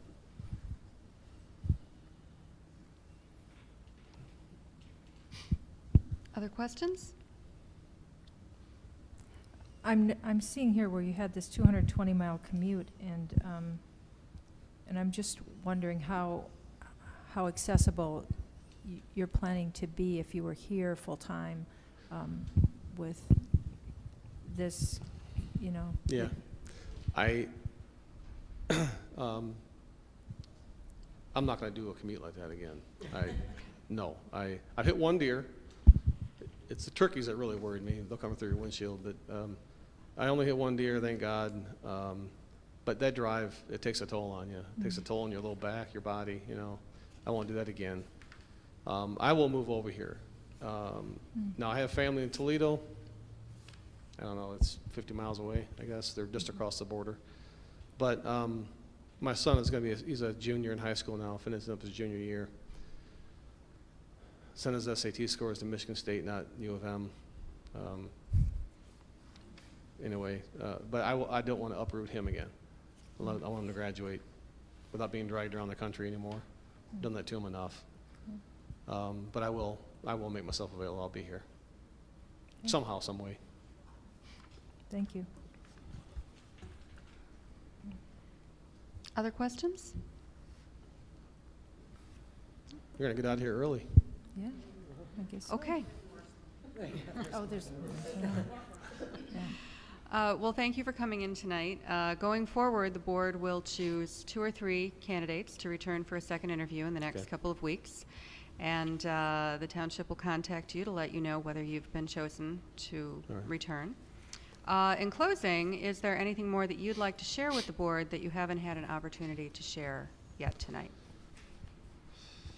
You might not get out of here early. Oh, no, I'm just kidding. I'm just thank you for inviting me to be here. I haven't been unemployed in about 30 years, and my wife's starting to get a little nervous. I've interviewed, but I've always had a job when I've interviewed. This is a different story entirely. It adds another wrinkle to it when you're looking and you don't have something already. I'm probably 2/3 of the way through my career, I would say, and I've learned a lot, and I think I have a lot to offer you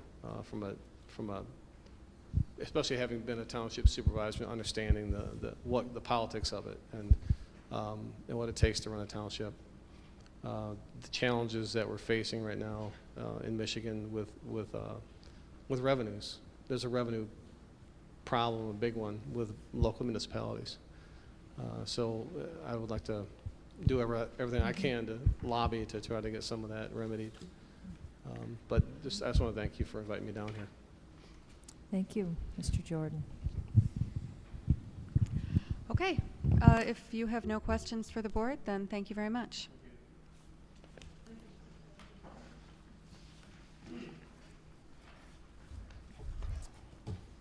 All right.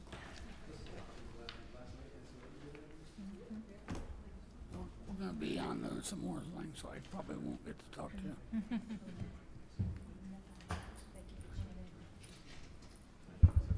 Thank you very much.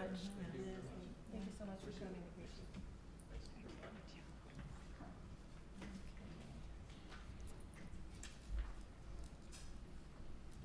All right.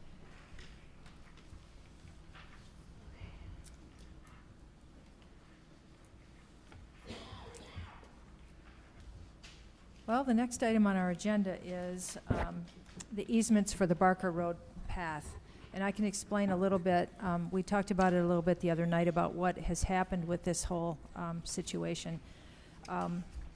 We were planning to move ahead without the 4 easements. And then I attended a Wildwood Homeowners Association meeting, and it wasn't contentious or anything, but then afterward, Mr. Lakatos here, Andy, called the office and said that the homeowners were willing to raise the money, the difference between what the board had offered the 2 homeowners and what the homeowners were requesting. And that amounted to $6,500. And the homeowners felt very strongly that the path should go through. So following that phone call, I began making phone calls on my own to find out if it was even feasible at that point, to see if the 2 homeowners would be willing to accept the $20,000 each that they were requiring, because it had bounced around and we didn't know if it was going to go higher than that. And subsequently, they both agreed to accept the $20,000, and if we could raise the funds from the community to complete that gap, the $6,300. And, well, that was the board's thought. But the homeowners don't care where the $20,000 come from each. So anyway, I was able to get documents signed from each of the homeowners, giving us a permanent non-exclusive easement for public sidewalk and/or pathway and public ingress and egress. So I have signed documents right now. And the question comes whether we want to pass that, accept those as a board, or a majority vote of the board, and accept the $6,500 to make up the difference. So that's what's before us right now. And we have a resolution for each of the easements drafted by our attorney, and I am willing to make the motion, but at this point, I would like to allow our any members from the public who have come here to speak on this to actually speak to the board. And I know Mr. Lakatos is here, and I don't know if anyone else would like to give input on this item before we actually move ahead with making a motion. Are you interested? Sure you are. Thank you. Come on up. State your name and your address, and you're lucky tonight. Yes. Oh, you make sure it's turned on. Okay. Just push it up. Yeah. Mm-hmm. You should be. Just hold it really close to your mouth. No. Like up. I got them both up. And the light's on. There we go. How about that? I see a light. Okay. My name is Andrew Lakatos. I live at 9249 Lakewood Drive. I'm presently the grounds and lake chairperson on our Wildwood Lake Homeowners Association. And I talked with Marlene on Monday, stating the fact that I was very upset about what happened And I wasn't about to see a path stopped and then everybody have to walk out in the street to go around these houses. So I proposed that I would write a personal check for the $6,500. It would be post-dated. You had to give me a couple of weeks to get the people on board. I asked earlier tonight as to how the check should be written out, and they be written out to the Northfield Township Treasurer, and that way it would become a deductible item. So I am out there. I have talked with several of my neighbors, and they are, I haven't had a bad one yet. But I did not ask for money because I did not know where this was going. Because I felt my check would handle it, and in 2 weeks, if it didn't happen, you just go and cash that check. I don't want you to cash the check because I want to get my neighbors involved. So if everything goes the way we're all hoping tonight, the board approves it, tomorrow I will start my campaign and I will start collecting the checks. I will then bring over whatever I get in a couple, 2 or 3 days, and however it is, and I would then turn those in, and then we can tally it up as to how close we are to the 6,500, and whatever the balance would be, if for whatever crazy reason it wouldn't happen, I would then take that balance. That is my responsibility here to the community. We all want to see that path. Besides, you messed up my sprinkler system. You took our sidewalk out. Okay, and it's going to be great. Everybody's waiting for it. They've been waiting for it. I've been here 3 years, and they've all told me that they've been waiting. So that's where we're at, and so I'm willing to do this, and I really hope that you all take that seriously. I will write the check tonight, and once you're done what you need to do, and we'll go from there. So I'm gonna I'm gonna extend this out even further and see if the whole community would help you with us instead of just the people in Wildwood. Well, if we can do that, the issue that I have is that I can't do all of that on my own. I know you can't. Yeah. Okay, now the more we get, We have a lot of people here that are very savvy on Facebook. well, I'm okay with that. Now, as the more we get, the less it is. Yeah. Okay, so if we want to push for 200, then we would have to change that number to $37.50. Yeah. Okay, so I mean, I would just recommend that anybody give whatever they can. so once we get to 6,500, we just shut. So, well, who here is going to monitor how it all goes if you're all going to help me? Have I appreciate it, by the way. anybody done a GoFundMe before? Yes, they have. Oh, okay. Is that meaning you're volunteering? Yeah, I can set you up a GoFundMe. Okay, well, I'll talk with you on that. Okay. Then. Okay. Okay. Okay, Ms. Chick. I just want to say I am so impressed and amazed at Yeah, the so generosity of some of the people in this community that are willing to put a couple of bucks toward this effort and priority of the safety of our children and our walkers and our hikers and our bikers and everybody that would use this path ahead of some money. I'm so impressed. Thank you, thank you, thank you. Right. And it's tax deductible Yeah, I'm waiting here. to a government I'm body. waiting to talk here. Okay. All right, I'll give you an opportunity now, Mr. Oh, well, Docket. thank you so much. Yes. First of all, we cannot do this tonight. You see all this paperwork here, our lawyers looked this over and okayed it. Now, we need to have whatever they're gonna do in writing. Needs to be okayed by our attorney. Because if we sign this and something happens, just like he said, he's got 2 or 3 weeks before. We've been waiting 7.5 years. So we just can't do this as far as I'm concerned, because we need to see, we're putting up $40,000. They're putting up $6,000. They're first. Let them do the paperwork, have our lawyer look at it, pay the money, then we vote on this. It doesn't make sense to do this ahead of time, folks. It just is not good business, believe me. I've bought a lot of property. I'm not an attorney, but I know what I'm doing on property. Thank you. Can I answer that?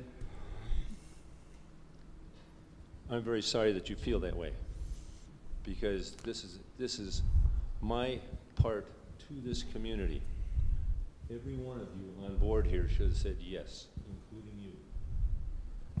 We have 6,200 people to worry about. Well, that may be that pay taxes here. Oh. We need to do things right. Oh, you're absolutely correct, and my right was absolutely correct. If you need a piece of paper with a program that we're talking about putting together, and it has to be notarized by your attorney, I don't have any problem with that. Well, get it done. But, well, no, hang on. You have to vote on whether or not you're going to accept my offer. I'm not going to go out there and do this effort if I'm not, when it's all done. Well, we should not accept it unless you put Okay. up the money. I am. I'm going to write you a check tonight, and it's post-dated 2 weeks. Okay. Is that a real problem? No, because that's a promissory note, sir. If you post-date something, it is not a check, it's a promissory note. Yeah. That's the law. It's what? It just means you promise to pay in 2 weeks. Absolutely. Well, but, no, Okay. that's not, a check That's is, you. a check is no That's good. you. Go ahead. Okay. I'm Ms. Chick, go We're ahead. voting on whether or not to accept the offer, that's all, right? Right. We're voting to, well, I have to make the motion. Okay. And, okay, I'll make the motion. Okay. I move that the Board of Trustees authorizes acceptance of the easement for both, Stoyanovich and Westrate.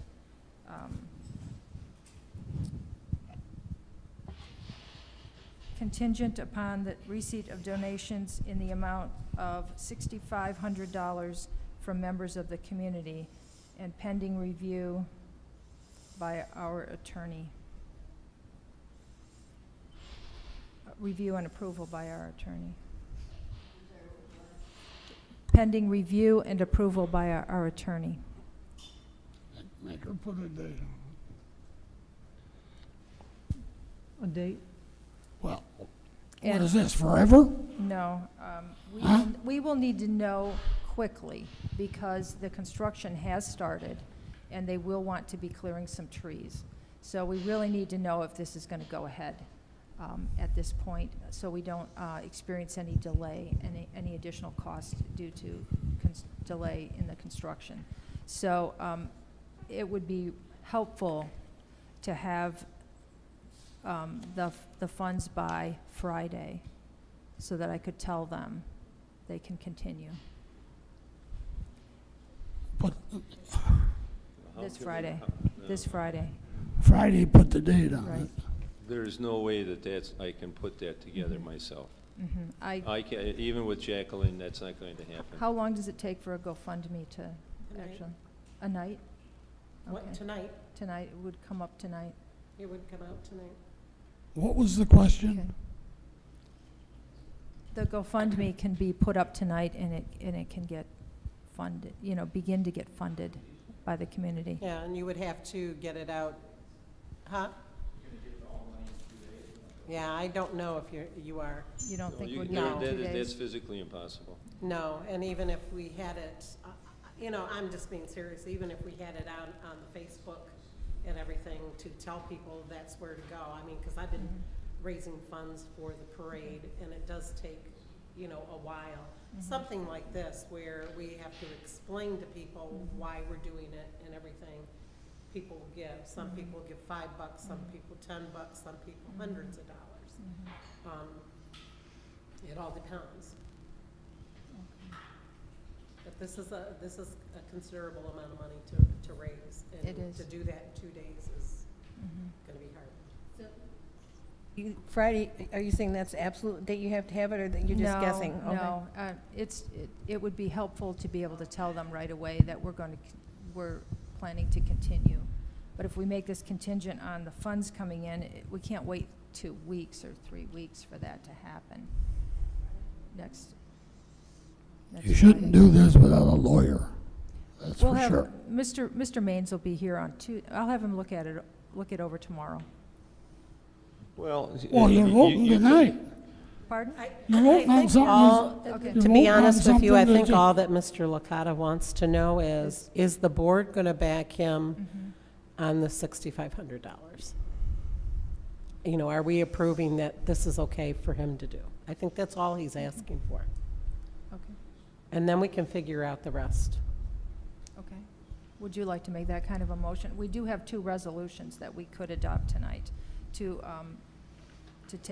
do the easements Yeah. that the attorney wrote.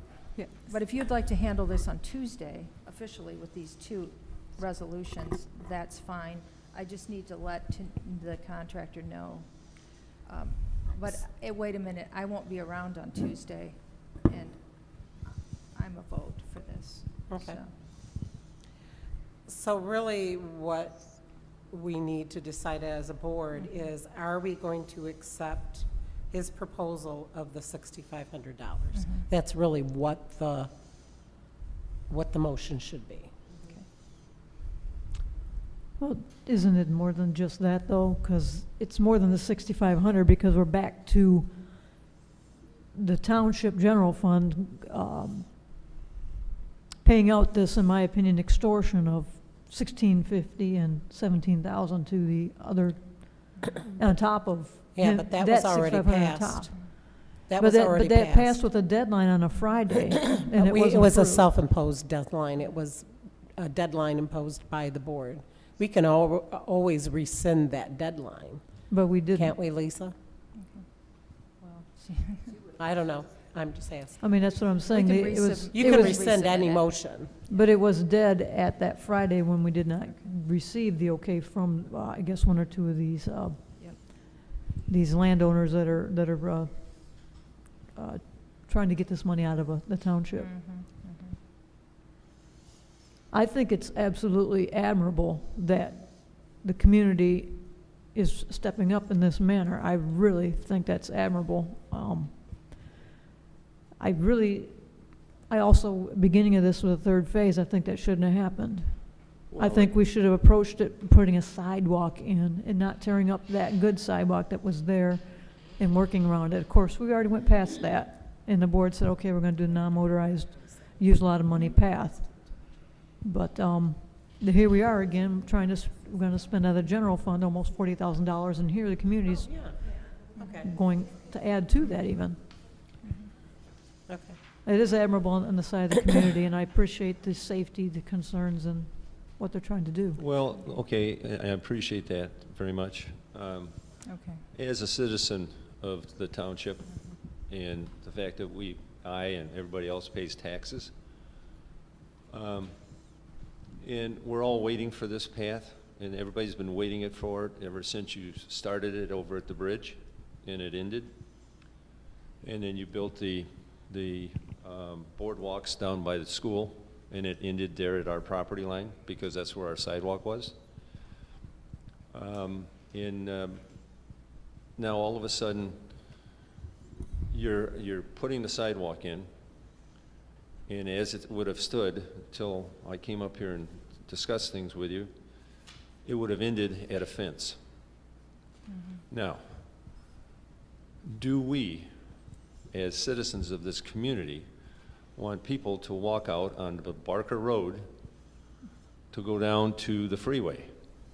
And I would have to say that you should all say no.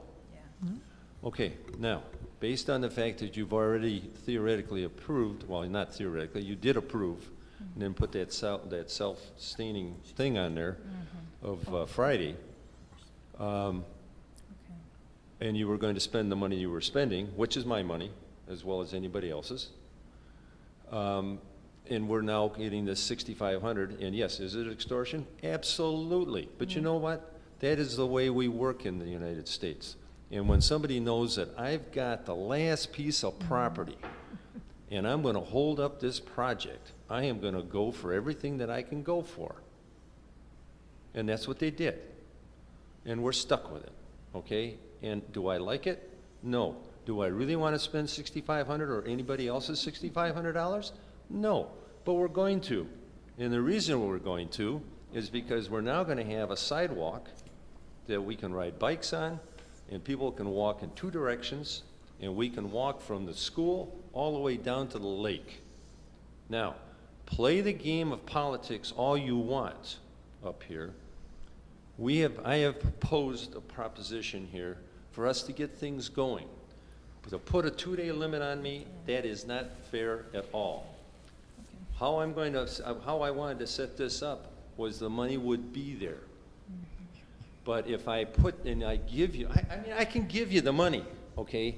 Then you can go spend it, but that doesn't do you any good, because now you're going to get these checks that are going to come in that are going to say, well, Treasurer Department Trail of, let's say, $65, which is what I had proposed. And then how are you going to reimburse me? So I'm going to have to now wait. Okay, the worst part about this is that money is out of my retirement, out of my 401ks. I don't have it sitting in my pocket, but I'm willing to sacrifice that. So what I'm asking the township is to give me the 2 weeks. Let's go with the project. And there's a lot of trust here. And I have not met or relinquished anything that I have promised that I would do. And I've been around a long time, and I've worked with a lot of communities. I've worked with a lot of sports programs. I'm somewhat offended here, okay? Yeah. This should just go, yep, okay, we're ready, let's do it. I take the 2 weeks. In 2 weeks, you got your money, I tear the check up. If I don't have it, I write you the check that's the difference, and everybody's happy. Boom, it's done. If you need for me to sign a promissory, whatever, with the attorney to sign it, I will certainly do that. I don't have any problem with that. But Well, don't hold this. That's what should happen. We should have the attorney write the agreement. He did. Then He you did. sign. Well, In the resolution, yeah, it's in it's the contingent resolution. Okay. upon. No, there's nothing in here about them. Yes. There's no commitment on their part. Yeah, Contingent. yeah, item number 1. There's no commitment. You gotta have a paper like this, huh? Okay. That's how you get the commitment. Okay, I'm going to make the motion, and we will see if we get a second, and then we will move forward. This is Resolution 17561, and it says, be it resolved as follows: the Board of Trustees hereby authorizes acceptance of the easement contingent upon receipt of a donation in the amount of $3,500 from members of the community, and this is for the West Rate easement. And the Board of Trustees authorizes the Treasurer of the Township contingent upon receipt of a donation in the amount of $3,500 from members of the community to pay Brian Westrate in the amount of $20,000, with $16,500 coming from the general fund and $3,500 coming from the community donation in exchange for delivery of the permanent non-exclusive easement for public sidewalk and/or pathway and public ingress and egress for the proposed construction of the Northfield Barker Road non-motorized path Phase 3 project. And I am making that motion. And Do I put have a a date second? on it. Do I have a second? I'll second. Okay, so motion by Discussion? Chalkley and seconded by Chick. Could I have one correction? Yes, you may. On Joseph's resolution, Mm-hmm. 562, in paragraph 2, they have Brian West Street Oh, he forgot. down there. That needs to be corrected. I know that it's I'm just on the an wrong- error. Where am I? I mean, which one? We're on number, that's on the other one. Yeah, 162. I mean, 562. Oh, yes. Yeah, it was a typo. Yeah. From the, that one is 562, but I was on 561. Oh, okay, sorry. So we will correct that for 562. Okay. So, so that's my motion, and I have a second by Chick. We will need, any more discussion on this? If it's the same thing that you were saying before, go ahead and do it quickly. Government may, it was mentioned that government exercise is pretty much involved in extortion one way or another. I was not elected to support extortion, and nor shall I.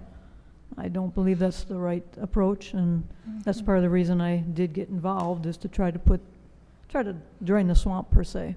Thank you. Any other, Ms. Zelnok? Yes, I'm not sure what will be the additional cost to the project to go back forth now and redo it. Is there any additional cost that we know of? Not that we know of at this point. Okay. To continue. And we had approved the amount of the 17 and the 16.5. So I it's- just meant for the construction costs. Is there Mhm. any additional costs now that we're going back and readdressing it? I have not been told of any Okay. at this point. And then the other is, I'm not sure, and why are we not waiting until Tuesday to do this when our attorney is present? Because they would like to raise the funds, and I wanted to get the alert the construction company that to continue so that there's no delay. Okay, and then in addition, I don't know if the resolution, I would be certainly more comfortable to have it separated between accepting the 3,500 from the residents, because I do think it's very generous that they're going out to do it as opposed to putting it together with the 20,000. That allows us to continue, it's very clear that the funds that are being raised from the community are not for their personal gain, and that it's very clear that it's coming through the township for a public good, and that is very helpful for tax deductibility. Instead of the residents writing a check, for instance. Because to in directly. general, I did vote against the path because I think it is too costly. Mhm. And so Mhm. just let people know that. Okay. And my biggest concern is the safety of the users of that path, and not encouraging trespass, even though that's not legal, but not encouraging trespass across those properties. And I think it's a small price to pay for the safety of the public that's going to be using that. And we had approved it before. Is it a lot of money? Yes, it's a lot of money. But the safety overweighs it for me. Okay. Any other comments? Okay. We have a motion, and can I have a roll call vote?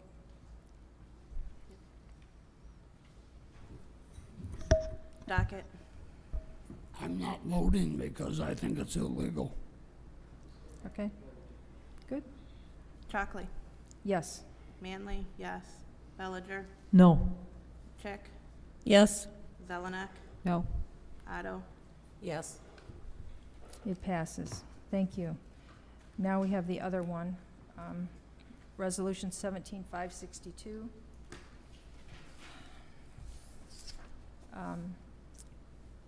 The Board of Trustees hereby authorizes acceptance of the easement contingent upon receipt of a donation in the amount of $3,000 from members of the community.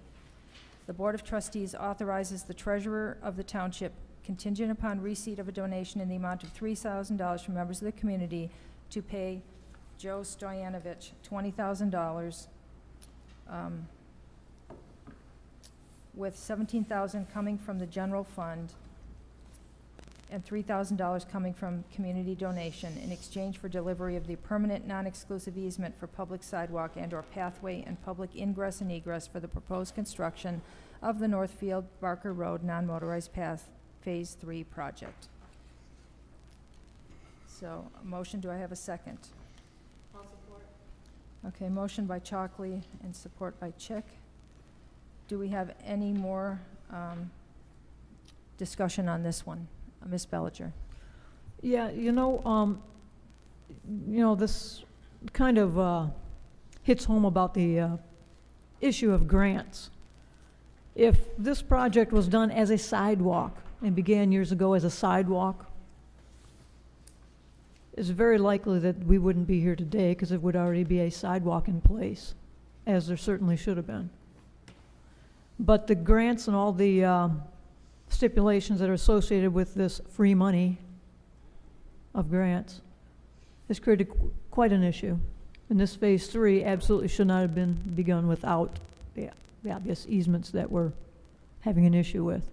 To even contemplate making a sidewalk that stops, or I'm sorry, a non-motorized path that ends at a fence or ends at somebody's property that we can't pass. It's absurd. But such is the issue with a lot of grant-type funding affairs. It's basically just a lot of waste of taxpayer money. Thank you. Thank you, Mr. Dockett. Yes, I believe it's illegal. I don't believe it should be done this way. We have the paperwork that was okayed by our attorney. They have nothing. And we'll be on the hook if you pass this. I think it's Mr. Dockett. criminal. Any other comments? Okay, roll call vote, please, Ms. Manley. Otto, Yes. Zelenak, No. Chick, Yes. Bellinger, No. Manley, yes. Chockley, Yes. Docket, No. Okay, thank you, it passes. Okay, we will work this out and get that done. Well, we need the money. We need the money. Mm-hmm, yeah. Okay. Mm-hmm. Mm-hmm. I wish you'd. I'll write a check. No, I wish Also. you would tell him to speak into the mic. Oh, you're would you sitting speak? there looking at him. Yep. He's got the mic down. I can't hear what he's Okay. saying.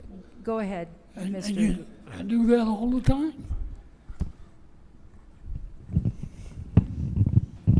Okay, I think what I said is, does that mean I can write the check then?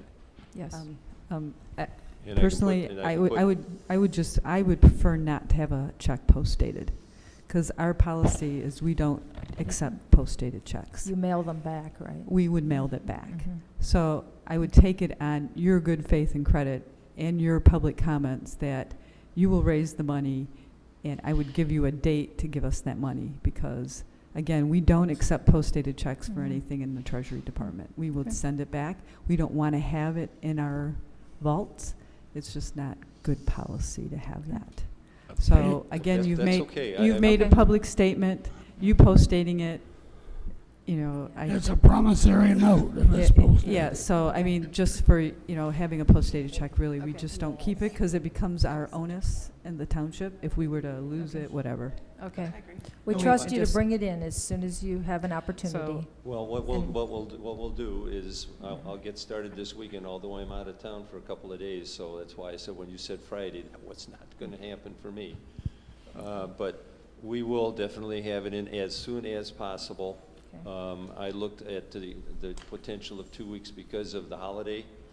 Mm. People will be coming in and out, and it's a matter of walking to all the houses and then to the other neighbors, and then you and I can get together, and we'll see where we can go with the other side of it. But At least with GoFundMe, it also gives people an opportunity. If they don't have the cash, they could put it in on a credit card, Oh. and they can give it to you as a credit card and put it through that way. And then GoFundMe sends you the check. so you would accept a credit? Okay, we'll talk about that after. Yes, we can work out the details. Not Ms. my final comment, Ms. but Manley, go how ahead. about, can we set a date of May 30th? Because we've already agreed May 30th, we're going to do second interviews, so we're already going to have a meeting that night? Would May 30th? We'll certainly make a shot at it. I'll make it, well, one way or the other, the money will be Yeah. there on the 30th. She doesn't hear. And just in case Okay. we need to discuss it again, or need mhm. to do any resolutions Well, at that 2 point, weeks we'll would already be the be here. 31st. Right, So, right, Okay. Yeah. So is it May 30th? yes. I think that you should 31st. put that in the Okay, agreement and have her put it in her minutes. okay. Okay. You got that, Lisa? May 30th? Yep. Okay. 2017. 2017, Okay. of the year 2017. Yeah, not 18. Better Okay. put the year in. Okay. So, do we need an official motion for the May 31st? No, we're good. I think we're good on onus. Okay. All right, that's it. Second call to the public at this point. Do we have anyone who would like to speak? Oh, Mr. Herman, come on in.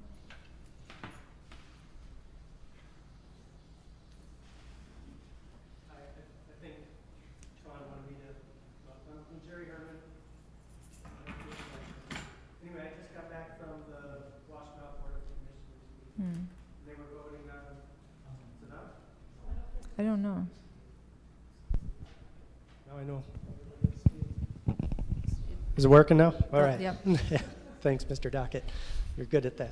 But I came from the Washtenaw Board of Commissioners meeting. They were voting on the spending money on the 3 resolutions regarding funding of undocumented immigrants, illegal immigrants.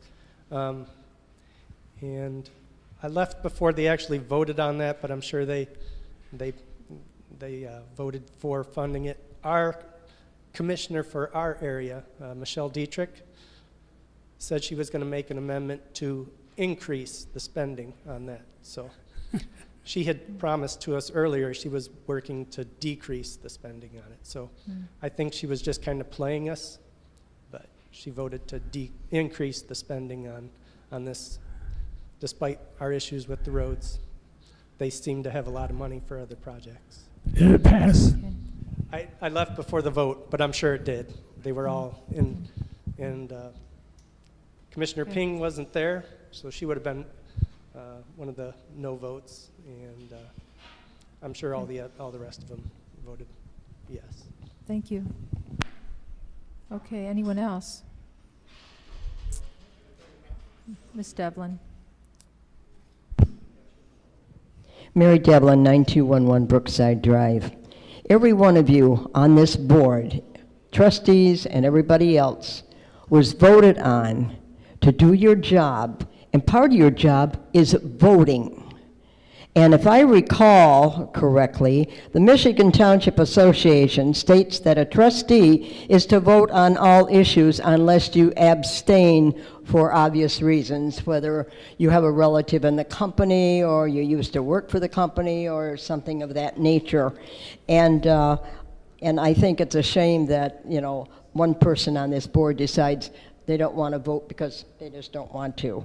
It's also amazing that anytime there's something positive brought to this board, there's always one negative person on this board. And my last thing I want to say about the project on the non-motorized bike path, you can't put a dollar amount on safety. Thank you. Thank you. Yeah. Oop, oop, oop.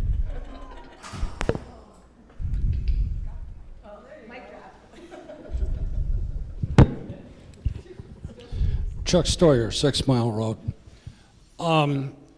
The whole issue of the sidewalk should be a lesson to this board in the manager's position and your individual responsibilities in managing the manager. The last manager made a very foolish mistake. He initiated a project that is ending up costing, between grant money and the township money, in the neighborhood of $400,000, and he had not obtained the right-of-ways for that project. Anybody knows that the first thing you got to do is obtain the right-of-ways, or there's going to be extortion. The extortion was committed because the manager didn't do his job. And all of those members of the previous board that voted for that project did not do their jobs in managing the manager. You all have an elected responsibility to know what you're voting on. And somebody voted to approve the sidewalk when we didn't have the right-of-way for where to build the sidewalk. And the people that own the property were smart enough to realize that they had a gun to our heads. That's all I had. Thank you. David Gordon, 5558 Helena Road. You asked the last 5 candidates in the last 2 nights a series of 8 questions. The 6th question was particularly interesting because it said, as the manager, what would you do if your job wasn't well defined or your goals weren't well defined? That's your job. I think all 5 of them answered and said, well, they all kind of had a hard time answering the question because they're looking for the leadership from you. And what I failed to understand, again, after having gone through this process and sitting here listening to these 5 people answer the question, all the time you've invested in this, if you have your goals and you've done your job and defined them and you've got them codified in the master plan, what do you need a manager for? For contracts or insurance programs? I mean, there's 5 employees downstairs. There's 8 traffic lights in the township. You have a police department, a fire department, and a sewage department. You need a full-time manager for contracts and to look at insurance stuff? Madam Chair, you've been the supervisor for 6 months. The township hasn't fallen apart. Some trustees talk about how we need to save taxpayer dollars, $50 here, $400 there, $6,000 here, but we're talking about spending $75, $85, $95, $100,000 for a township manager when 97% of the townships in the state don't need one. I would like to recommend that if the trustees really want to manage the township and take over and not let the administration do it, then I would like you to do one task for starters. Please provide us with a report on this non-motorized path, which I think is going to cost close to $1 million before it's done, and give us a history of why we're here where we are today, paying $20,000 to people for easements and tearing up more sidewalk than we're putting in a non-motorized path. This all happened when we had a manager. Having a manager is no guarantee that we're not going to have these boondoggles. It just blows my mind. We had a manager here for the last 5 years. The board that brought that position in got booted out of office by the residents. The board that served with this manager, Mr. Fink, for the last 4 years, the majority of them got booted out of office. The voters have spoken on this issue. I think it's time for the board to reconsider, now that they've seen these 5 people here, whether or not we want to spend $75,000 or $100,000 on them, because you're still going to have to do your job, and if you do it and follow the master plan, we're just fine. Thank you. Thank you. Anyone else? Anyone else like to speak? Okay, seeing no one, we will move on. I'm always losing my sheet of paper. Board member comments. I will make a comment. Go ahead, Ms. Otto. Okay, so I will answer the last 2 speakers' questions because I think you have your sequence of events out of order. When we started the pathway, this pathway started 2 boards ago, so we were 2 boards beyond, not this board, not the past board, but the previous board. And basically, that's when these easements should have been purchased. It wasn't until we had a township manager that did an analysis of the non-motorized pathway that found out that 4 easements, actually 5 easements, were not purchased. And that's when he brought it to the board's attention and told us that these easements weren't purchased. They should have been purchased at the very beginning, and they weren't. And this was under a board that did not have a township manager. So you asked me, why do we have a township manager? It's because they brought the expertise to find these types of things. Was he able to do it in his 4 years of getting those easements? No, he wasn't. But it's taken us a long time to get there. And so what I have to say is, did the previous manager do his job? Yes, he did do his job. Did the previous board do their job? Yes, the previous board did do their job. So we can sit here and complain all night about, do we need a township manager? Do we not need a township manager? Let's get past this, start working together. And I know and I do know that this is going to be on Northfield neighbors. And I do understand that. I don't care. But the problem is that we have to get past these issues. We can't revisit the past. We can't regurgitate all these old arguments over and over and over again. Let's move forward. This community will never move forward, never thrive, unless we move past these arguments. And yes, some of you people did not like our previous township manager. You may not like our new township manager. You may not like me, but I am here, just like our township manager was, to serve the people and do a job. And in regards to the non-motorized pathway, he did do a job. And he did bring the right information to the board, and the board addressed it. As well, this board addressed it. And it was a supervisor at that time who did not do the right thing by purchasing all the easements. Thank you.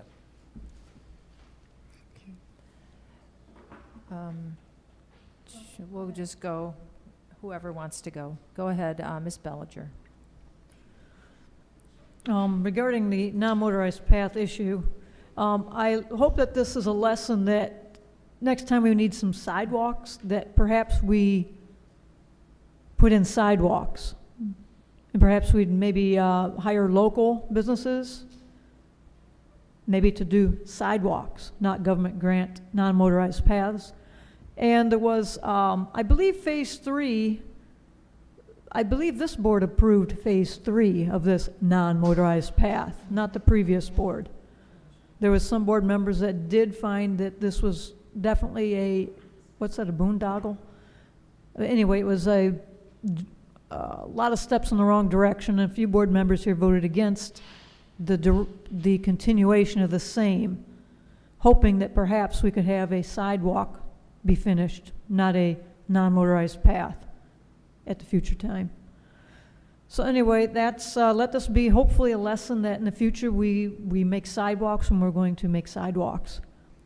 And I'm going to also want to do like Wayne says, a very good comment, please support local businesses, and I would like to support local businesses at future sidewalk pavings too. But local businesses, please support them, and I wish everybody a wonderful evening, a great week, and enjoy the weather. Thanks. Thank you. Mr. Dockett, you had your hand up. Go ahead. I'm the only one here that was on the board when that happened. And I was one that said, and along with others, to put it on the north side of Barker Road, not the south side of Barker Road. No, they had to go and build through that swamp. The stupidest thing you ever heard of. And all the rest of the things that happened. It was on the wrong side of the street from the beginning. Thank you. Thank you. Ms. Zelnok? Okay, I have several comments. First, I would just really want to let people know the reason the interviews were not on camera tonight was we didn't want any candidate to have an advantage over another candidate of hearing the questions and the responses. So it is my understanding that our Mr. Nelson will have those up based on how this live works tomorrow evening, so that people can interview or see the interviews. And then my next comment and question is, next steps for township manager is we are going to give Ms. Carlisle our selections to compile, and I say that with a question, because, or are we going to do it at our township meeting on Tuesday? So I'm asking, like, so that I know what to do and that the public knows what's happening on our next steps. Just my opinion, I know it's on discussion for the board meeting next week. Oh, sorry. It's on the, as discussion next week. But I think if we all kind of give her our candidates like we did for the interview selection, it might tone down the discussion that day if, again, we all just, you know, if we agree on a couple candidates. I mean, Might make it is it, easier. like, are we going to give our top two? Is that it? And is it planned to do it at the next meeting or before the meeting? I think if we That- turn it in before the next meeting and discuss it at the meeting. Okay, because tomorrow is package day, right? Packet day. Right. So if it's going to be in the packet, then it would need to be done by tomorrow. Tomorrow morning? So is our goal to give it to Jennifer by 8 o'clock tomorrow Yeah, morning? So are we only picking 2, or are we picking 3? I think our two. top two, myself. Well, my thought is to pick 3, and then out of the 3 comes the top 2. Well, but then we're That's, another narrowing yeah, down. I mean, I guess it would be top 2 to 3 based on if you think there are 3 Yeah. top candidates. So the goal is then to give 2 to 3 candidates to Ms. Carlisle in the morning, by the Okay. morning, to have her compile it so it can be in there in our board package. I'd like for also that to be the same kind of spreadsheet where we see who selects whom.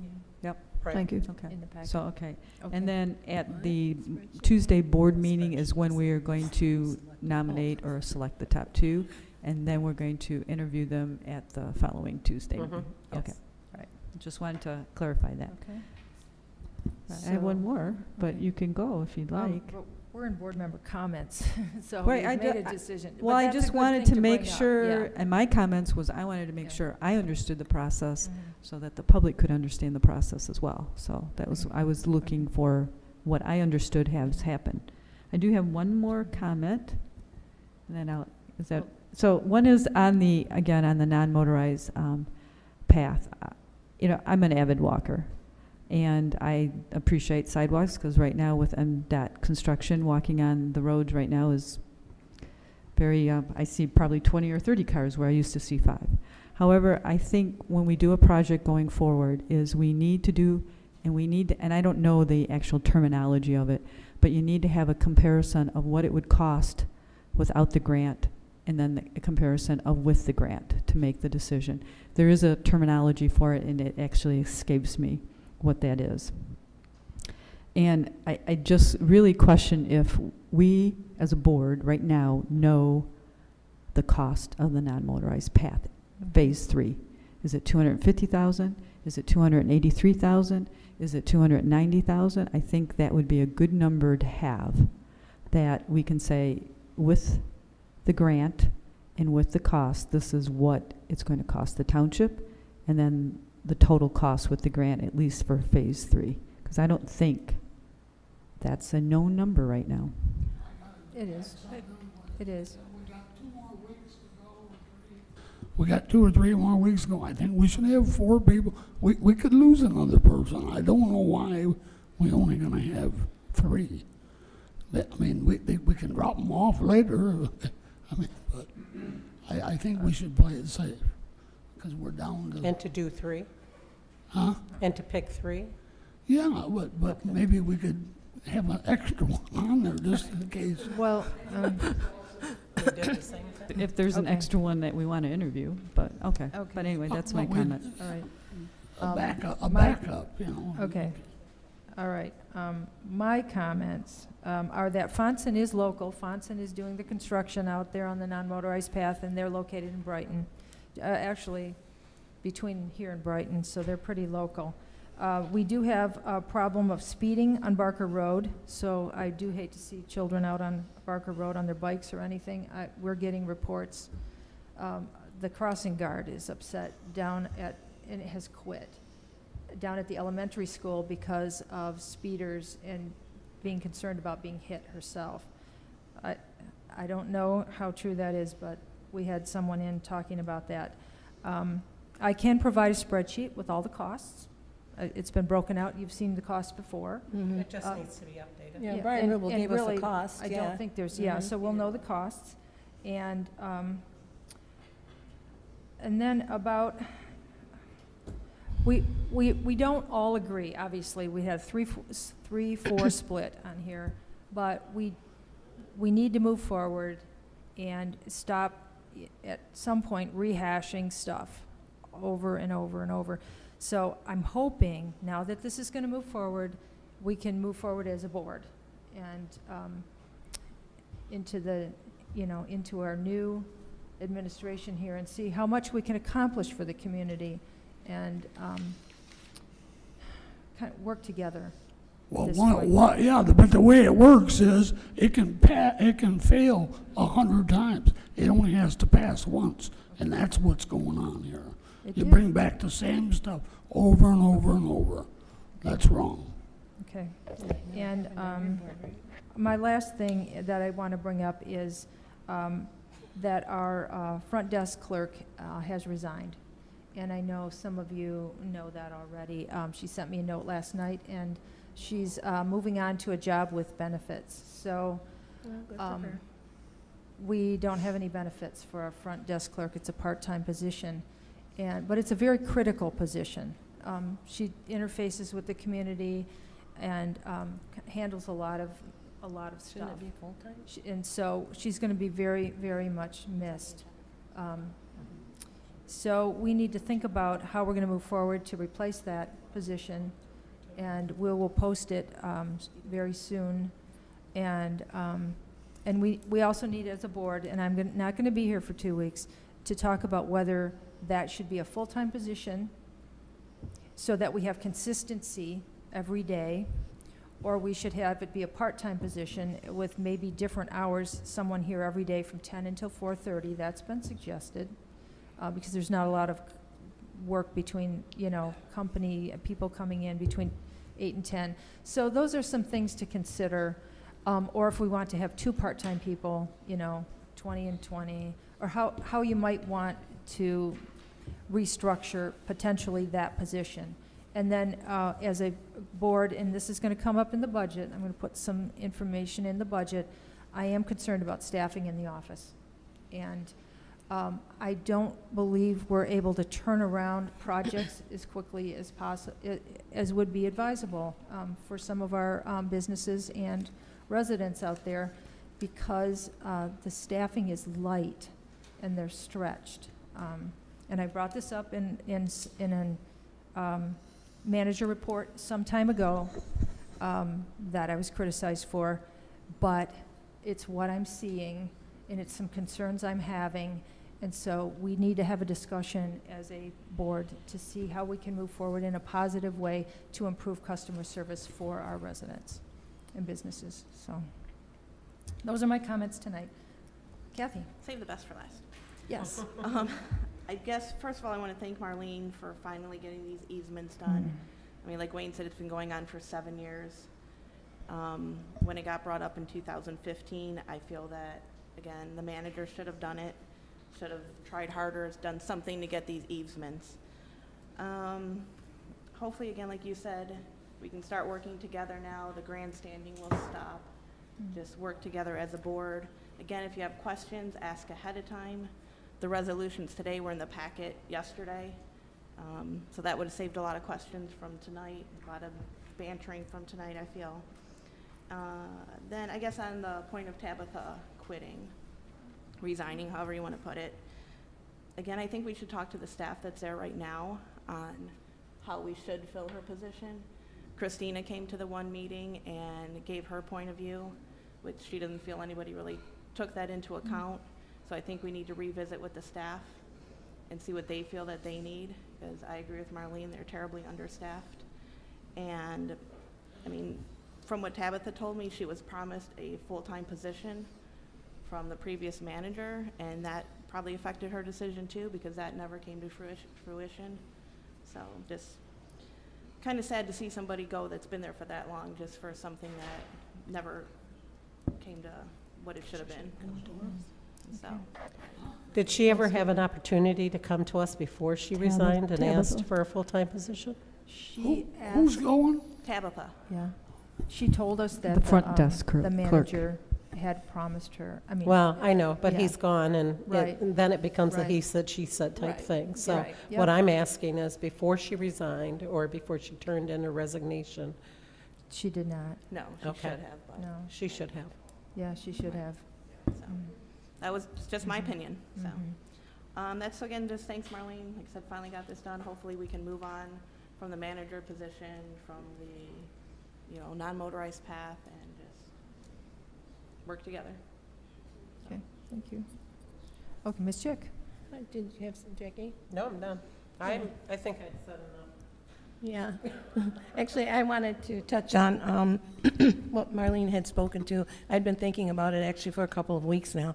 When one of the first things you learn when you go to any of the MTA trainings for trustees or board members, whatever your position, is that board members should be respectful of each other's opinion. When a board, whether it's a split decision or a unanimous decision, particularly when it's a split decision, that regardless of whether or not you agreed with what passed, as a board member, you are to respect that decision. You are to respect the board member. We're here to support each other, not to fight with each other, not to continually bicker with each other, not to continually criticize each other. I mean, if we're looking divided, how do you think we look to the residents? I mean, we have to set the example. And we have to respect each other, and again, keep going over the same issues, the same issues, the same issues. The decision's been made, it's done. Support your fellow board members, as everybody should be supporting each other. I actually had some comments about the non-motorist path, but I'm not going to go there because it's a done deal, and I'm happy to see it move forward.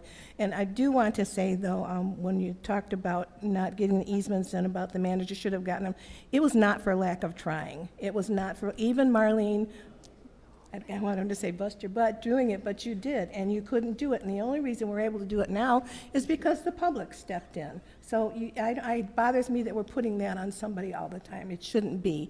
And the other issue is about question number 6 was not a question about, you know, are you going to be able to come into this township and not have goals? The question was, think about a situation where you went into someplace and there were no goals. How did you handle it? It wasn't that we were saying, we don't have goals, we have goals. We had a bunch of goals up on the wall a while ago, so, excuse me, I'm losing my voice.